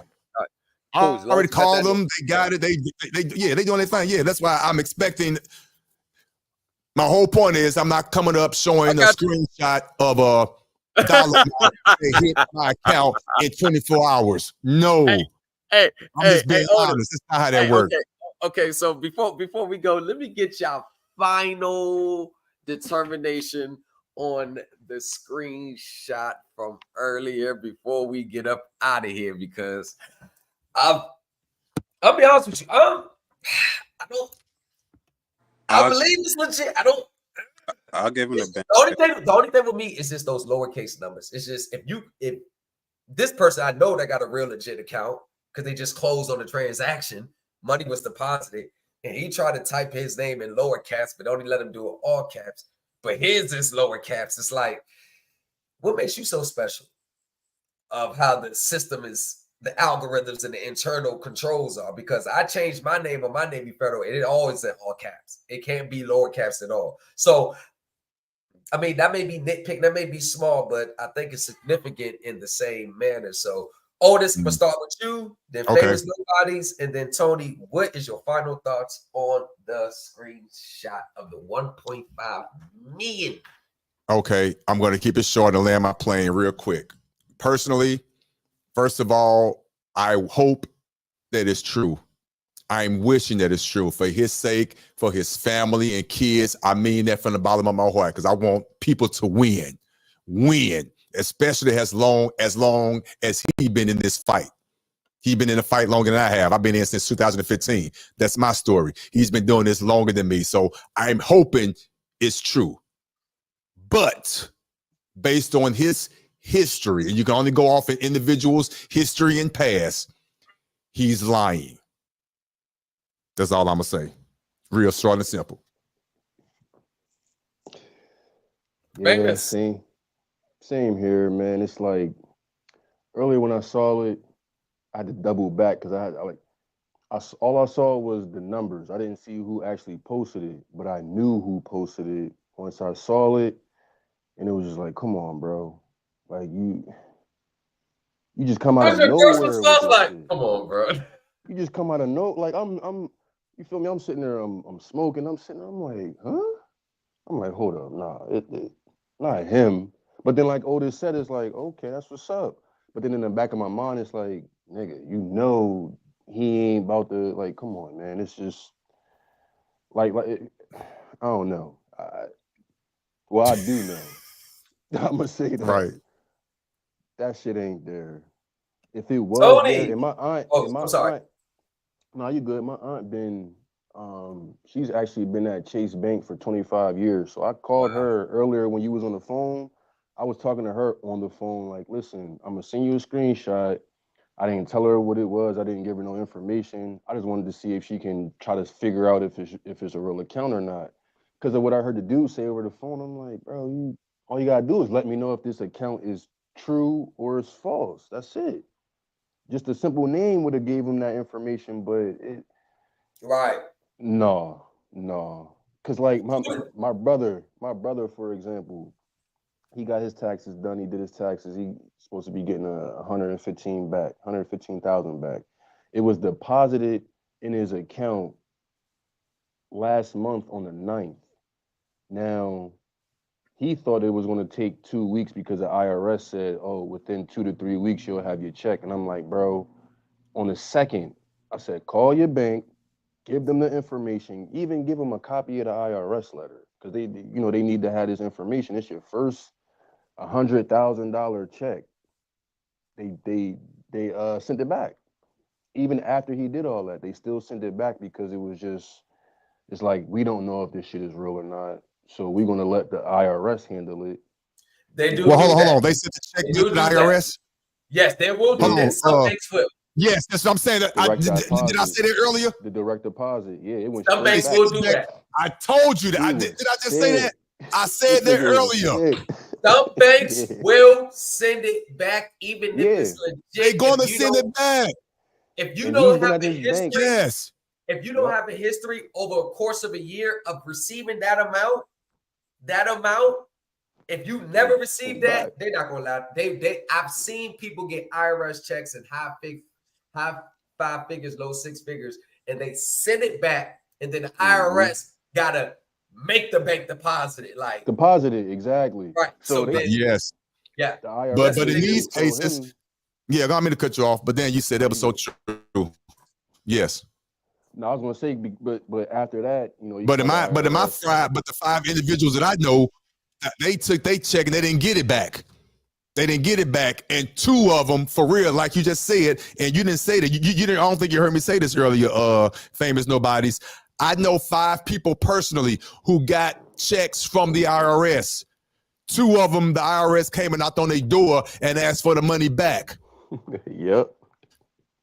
Other 2 other ones, one of them, the bank sent the money back to the IRS. I'm telling you, and I was on the phone with one of the guys when they called the IRS, and the IRS was upset because they wasn't tripping off the guy. They took the money back. They worried about the bank not reporting that they sent it back because the IRS wanted to know what bank did you send it to that you bank with, because they trying to figure out how come the bank ain't sent it back yet. Because the bank is trying to capitalize off of it. Yeah, these are true stories. Yeah, so ain't no way that man got no damn $1.5 million. Come on now. Because it's like, I know people that no. Yeah, it's like I told my come on, man. I can't make this stuff up. even if you do get like, cause he like, man, his birthday coming up on Halloween, so he like, man, I gotta get this joint before my birthday. But I'm like, bro, you've been doing all right since before you knew you was having this shit. So don't let that money go to your head. But I know what type of person he is. The first thing he want to go do is buy a fucking Cadillac truck. And I'm like, bro, invest in that. But I'm like, you know what I mean? Anyway, back to what I was saying, bro. No, that shit ain't there. I wish, like I said earlier, I wish him the best. But you didn't already show me who you was over and over. So I gotta believe what you showed me, not what you talk about. Because what you talk about, it's always been bullshit. Even with the whole special deposit. I know for a fact that him and other people in this space, Taquan X being one of them, I'm gonna put him in that boat too. They need this shit for their livelihood. Now, granted, the bull Taquan knows some credit shit, but even that stuff is fraudulent. Like, why would you like? I don't know, man. I don't see how people think they can get positive out of doing negative. You'll never get anything out of doing anything negative. Like, it's just simple as that. Like, you can cheat on your girl, that's negative. Why don't you just talk to her and you know what I mean? Whatever the situation happens. But if let's just I'm gonna put myself in his shoes. I got $1.5 million check.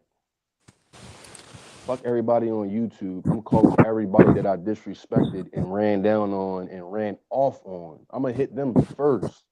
How much did I take from you? 1,000. All right, here go 10,000. Matter of fact, here go 20 because I know I fucked your life up. Like, most of that bread is going to those people because it is what it is. But I would never put myself in that situation anyway. It's just wild to me, man. Like, it's sad at the same time because it's like, bro, we know you ain't got no 1.5. Like, we know you don't, bro. Like, I just wish now, but it's like somebody said earlier, where the hell he gonna go from here? It's all downhill from here. You messed it up for yourself by putting that big of a number out there to try to prove yourself to be something that you're really not. Like, you really not the person that you say you are. Like, for example, you one man, Otis one man, I'm one man. If I had a partner, my partner would have the same exact thing that I had from the beginning before I tell anybody or sell it to any class. I'm not going to sell it to my man. I'm going to here, bro. We're going to sit down. We're going to do this together. You got 4 or 5 people that you've been rocking with. That's valid. That's valid.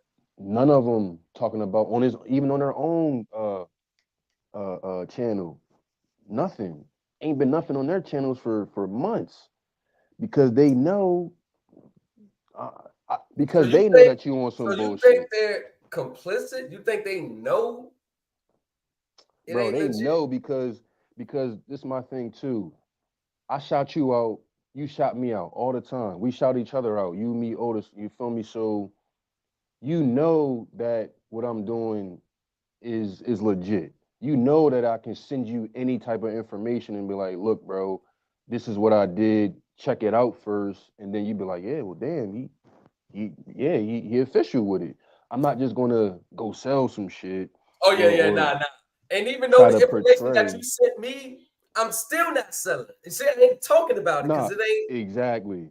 Exactly. It's good to know.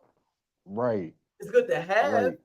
Like, if someone's asked me, but you know about being licensed, I'm gonna send them to you. Like, that's the man you need to talk to because, I mean, it's just not my lane. There ain't nothing wrong with it. It's just it's a different lane. Rights. You can exercise whatever rights you want. It's not for me to say, why you exercising that? You know what I'm saying? That's your right. Right. You have that right.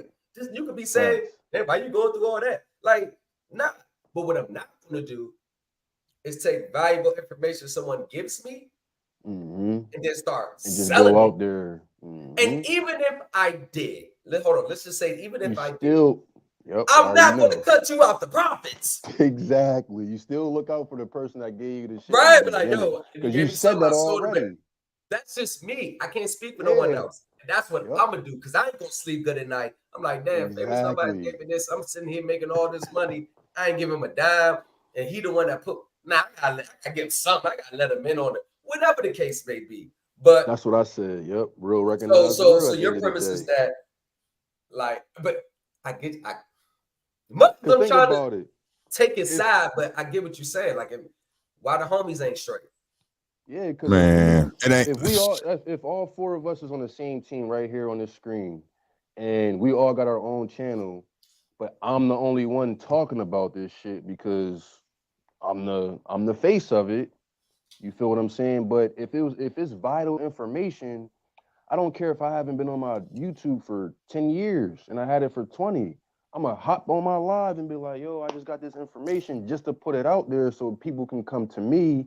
You know what I mean? Just to have people come to me and be like, all right, I'm gonna send them over to bro. Facts. Here, take this information. It's for bro.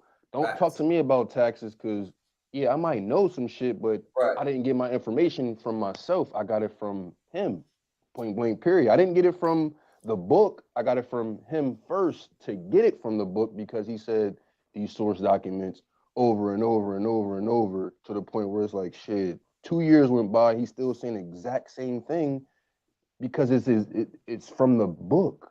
It's from a source. We're not just sitting here just talking and yapping. It's actual documents being shown some way, somehow. Like you for example, you didn't try to show somebody your account. You showed the actual transcripts. Yeah. The transcripts shows everything that the account would show. We don't want to see your account. Show us the same exact thing that he showed us. He can't though. Because that would have been the first thing he showed. Because that's proof coming from a source, the IRS. Because it's like my aunt said, when I showed her that picture, she said, it's a good fake, but I've seen better ones. Hold on. Yeah. That's what I wanted to hear. And you say your people work at the bank. I can't wait till she get off work. She get off work at 8:30, bro. Yeah, and the comment she said about seeing better fakes, that's not a lie, bro. I know people who use fakes to get in homes, bro. Like, bro, big property, but they paying their bills, bro. They do pay their bills, but they need that little, I need to get in the door. Bro, Atlanta and Florida, that's all they do, bro. I can bring my boys up here with Lambos, all type of shit. My people know what vicious pay stub maker. I'm talking about vicious. Right, exactly. Bro. I'm talking about I needed one the other day. No. Her pay stub so vicious, right? So vicious, you getting approved. Hey, listen, I got the money for the down payment. I just need 3 pay stubs right quick. Let me get that. Right. Facts. You know how people get calls with pay stubs and shit. So, hold on, let me ask this right quick. He said Autumn got checks in the group. I can't speak on nothing I ain't see. I don't know. I guess they're not supposed to. I don't know how they do it. Right. I guess if that happened, I guess. But what did your aunt say when you showed her that screenshot? And so she worked at Chase for 25 years? She's still there. I'm literally I'm on 20th. I'm on you did send a message saying I'm confirming with my aunt right now. Right now. I remember bro. you said that. What did she say? I need you to say it one more time. What did your aunt say about that screenshot? She said it's a good fake. I've seen better. Wow. So somebody somewhere, like the scammers, is getting creative. But it's like somebody has said in the comments know it's fake though. I don't know, bro. It was like she saw it and was like, yeah, no, that's not. Yeah, like, who account is that? She's like, you know this person? I'm like, no, it's just somebody off of YouTube. I just seen it and you know what I mean? So your aunt said that Midwest, the screenshot. The screenshot it's a good fake, but I've seen better. But I've seen better. And so when I don't think she's gonna come through, but literally, bro, Chase corporate bank is literally right in town. I'm gonna walk there. I'm gonna go there tomorrow, and I ain't gonna walk. Please. I'm gonna go there tomorrow, bro, and I'm gonna literally show them this shit. I'm gonna record myself doing it. Oh God, bro. Man, I wouldn't even waste my time, bro. No. That's good content. That's good content. You could do it though, do it, but the shit is not real, man. I know. Exactly. Your But position's to like, prove the point, though, your position's like it's already fake. Ain't no need to do it. Dude, there's no $1.5 million being available in 24 hours in the bank. Come on, bro. No. The only way that's going to be available, the only way that amount is available right then and there is he got to have that same amount already in the account. And I doubt they even do it then. No, I ain't gonna lie to you. I had a $25,000 deposit clear in 24 hours. With Navy, Navy good when you been with them long enough. Because Navy, I've been dealing with Navy so long. Right. So over the years, my deposits accumulated. So my threshold amount for them not to bat an eye and give me the money is $75K. Well, okay. So, but you have experience and you got a track record of having that amount or some similar amount. But say for anybody, that's what they go by. It goes by your length of being. I don't give a fuck how much money is. If you ain't been with them for a long time, they ain't taking no chances. Number one, right? Number two, yeah. It's not about how much money you get at one time. They don't care about that. It's you have consistent income coming in, right? Exactly. Period of time. Right. I agree with that. Yes. Yes. That too. So those are the two main factors: how long you've been with them, and how consistent deposits that you get over an experienced period of time. Because they know that if you're doing your banking, I got a business account hooked up to there. I need my account open. So just in case check was to bounce, they know they're gonna get their money back from me. Exactly. I've been with them. I'm actually dependent on Navy Federal because I got everything connected to them. Right. You know what I'm saying? Business, I get credit cards through it. It's a lot of shit. So they know I can't do no fuck shit. And if I do overdraft or check don't bounce, they know they're gonna get the money back. Right, exactly. You got it's a guaranteed payment no matter what. Right. It's not just a bank account set up with nothing coming, you know what I mean? No direct deposit, no nothing. It's just a bank account, which I already know this nigga probably got. Time would tell, bro. There's only thing about this. Only thing I'm say, I'm still gonna hold out and say I'm gonna say it's legit just the time, but what I will say is this. I'm finna roll up right now. Yeah, hold on, but famous. Don't make it say I'm disrespecting your aunt, bro. Because she's the expert. She's the expert. I'm not. Right. So normally it was only a screenshot too, though. So you feel me? That's what I'm saying. Saying that ain't proof for me at all. Right. It really. That's just like, bro. Okay. I'm gonna leave on this note. I'm gonna leave on this note right there.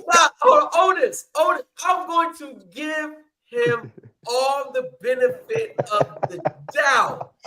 And regardless if he's the only one that can type in lower cases and everybody else has to be in all caps. Thomas, please correct me if I'm wrong. Thomas, please correct me if I'm wrong. Thomas and famous nobodies. I don't know Thomas Heritage. This is my first time meeting you. Nice meeting you, sir. But based on the two people that I know, I don't even know y'all like that, but I've been around y'all on YouTube long enough. Tell me if I'm wrong. If all three of us doing something together and we hit, like he said, Ryan T said, all his partners got checks. If we all hit 1.5 million, us three, do you honestly think any three of us will be on YouTube? Right? I'm asking for you. I'm gonna say no. Later, we might. I mean, to some extent, we're gonna be on YouTube. No. Okay, let me rephrase it. You still might be on YouTube, but you won't be on YouTube like this.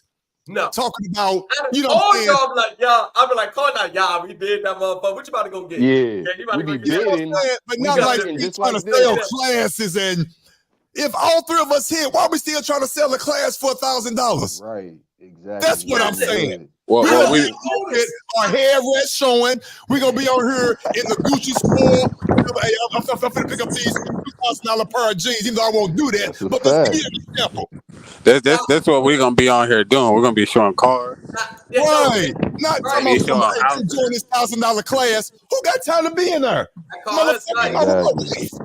I call nice as a motherfucker. That's all I'm saying, bro. He lying. That's all I'm saying. I could be wrong. There's too many variables. I'm hoping I'm wrong, but he lied. Too much going against him for it to be right. You feel what I'm saying? It's like it's just too much. Like I can't be calm. What was it? I think I won like 10 grand at the casino like 12 years ago. He was calm as hell, wasn't he? He was too calm, bro. I'm sitting there like, come on, bro. You like, yeah, if y'all want these classes, I ain't gonna lie hit to me you. up. Listen, I ain't gonna lie to you, young. That was the only thing that had me like, bro, you too calm for 1.5 million. You are a millionaire overnight. Bro, I'd have called my mom. I would have called my mom. I would have called my dad. I'd be like, yo, we going on vacation. We going shopping. And let's say all of this shit. I'd be like, y'all, I'm about to head down. I'm about to go get this new G-Wagon right quick. What y'all getting? I'd have been FaceTiming y'all while I'm in the Gucci store or something like, yeah, look what I got this shit. I'd have been like, yeah, don't get the same shit I got. Off each other. Exactly. Yeah, I'd be like, don't get the same shit I got, bro.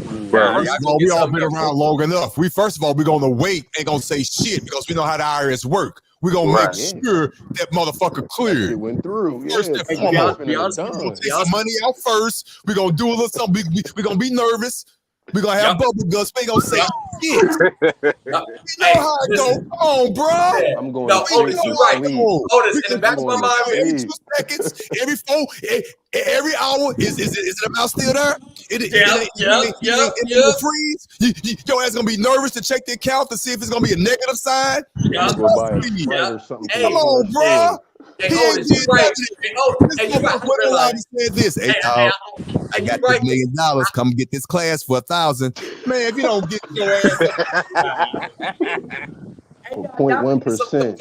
Arguments, but all the arguments y'all making is rooted in reality. Because I would be nervous. I'd be like, hold on, we were drawing real quick. What happened? You ain't gonna say when I was getting you gonna be like, babe, look at this. She gonna be like, hey, babe, get some money out. No, I'm not yet. We're gonna wait this to make sure. Don't say nothing. And if you can't hold water at all, like we know Midwest can't, you at the most you're gonna do this. Exactly. Hey man, I got something to tell y'all, but I can't tell you. I'm just gonna wait. But boy, I just can't wait to come back and tell you. If he ain't lead up like that last week or just 2 days ago, hey man, I got something almost coming. If ain't none of that happen, because you know that's how people roll when they think something about to hit. Like I just showed you mine. I'm hoping it hit. Right. Ain't like none of that. Just like I told y'all the other day. You woke up the next day with 1.5. Get the fuck out of here.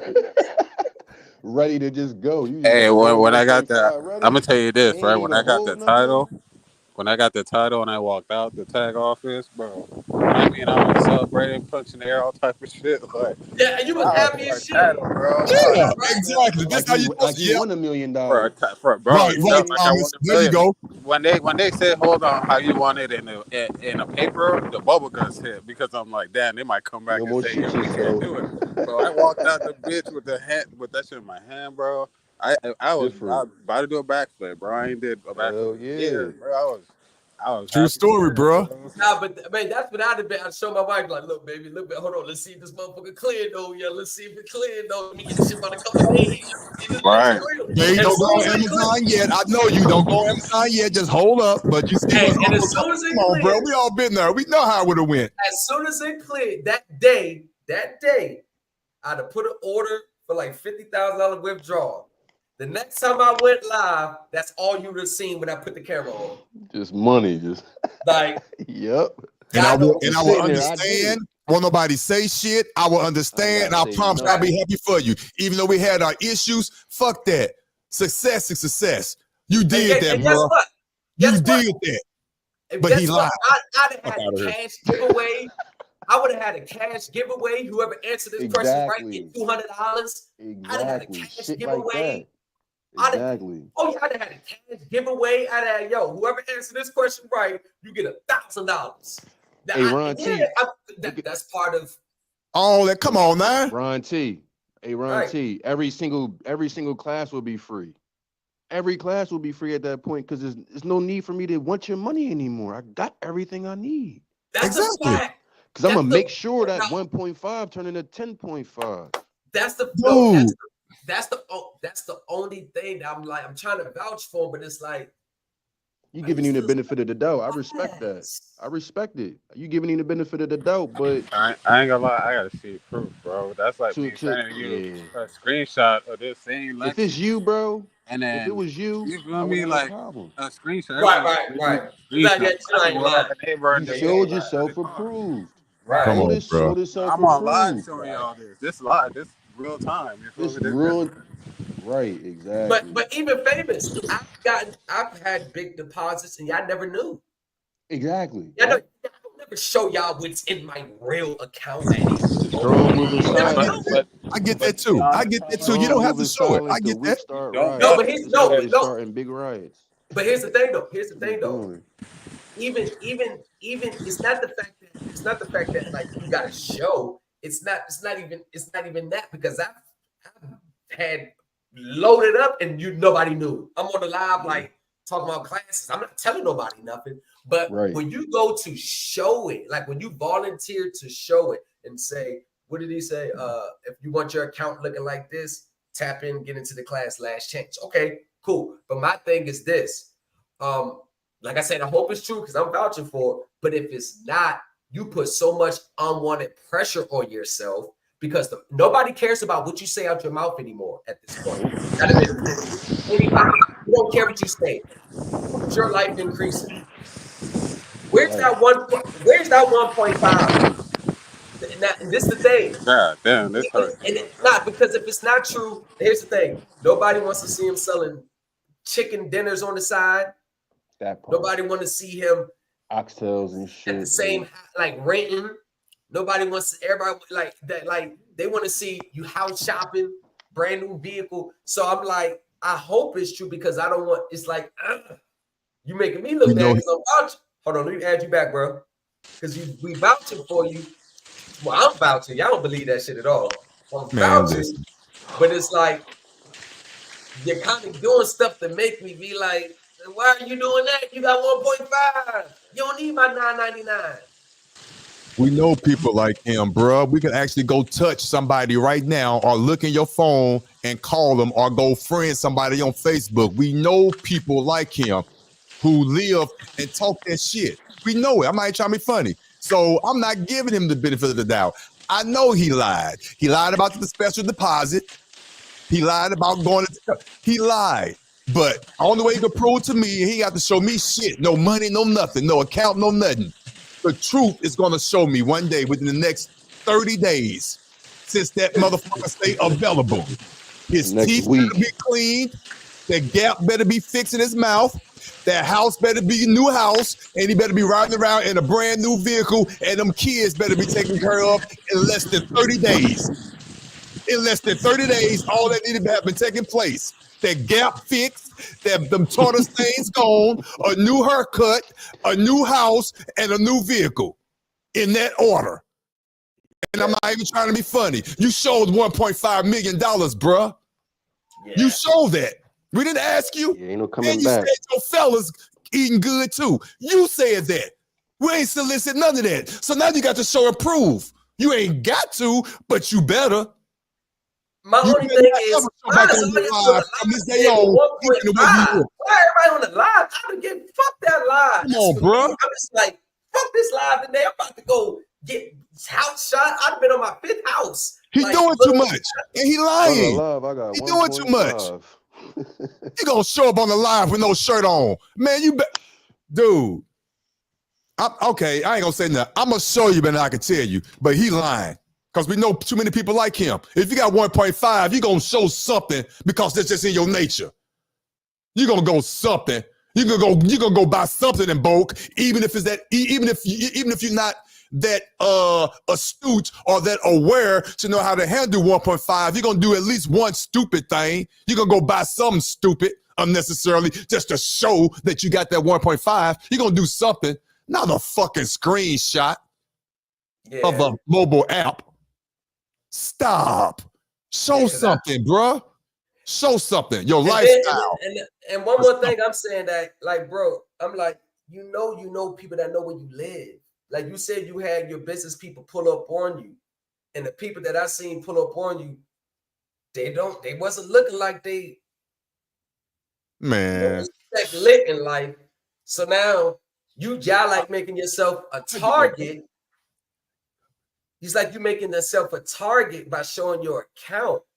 You should show the assets of what you brought with that money. You see what I'm saying? Show the shit that I'm just saying. If you did, like I just caught the Lambo. I just caught the McLaren. You know what I'm saying? I just caught the Bentley. You know what I'm saying? I just caught the Rolls Royce, something. Probably not a Bugatti, because that's probably would have been damn near all his money right there. But it's like, yeah, it's like no Bugatti. Yeah, the Bugatti, yeah, it should be like. No, his ass to be broke. He got Bugatti. First of all, it's only 1.5. Don't get me wrong. I don't have it in my account, but that's not a lot of money to live off of when you got kids and you got a girl. Let's keep it real. You got to invest that money. No, you got to invest that. You can't still live off that, because his ass gonna be. If you don't invest, his ass gonna be broke in 2 years. Less than that, because that ain't shit. You got to shut up. You got to invest that shit. That ain't no money. He's still semi young. He only in his probably mid 40s. You can't live off of 1.5 million with kids, and no, you can't even buy no big house, because if you ain't give your credit bad, you got to put down at least 30% based on what type of house you're gonna get. So that's a whole nother story. But you got to show something, bro. Now I'll be honest with you. If that was me, everybody in the class for free, and it's only going to be limited to my close comrades or my close members on the channel who I fuck with, who've been tuning. You know what I'm saying? It'd have been a very closed off, very secluded class, and you ain't gotta pay me nothing. Just when you get your money, you just give me $100 grand on the back end. If that, because I'll be willing to do it for free. I'm gonna be smoking, chilling, be there when I say the class gonna start, and I'm gonna give them information. I'm gone for free, chilling. Ain't no money involved. No, we gonna hang out. And me personally, I want to do it in person. We gonna have some fun. Ain't gonna be it ain't gonna be televised. I've always said it since day one. Yeah. Now, you know, fly your partners out that been rocking with you since day one. Right. Fly them out. You know what I'm saying? You put a couple dollars in their pockets. You know, look out for the homies. But here's another thing.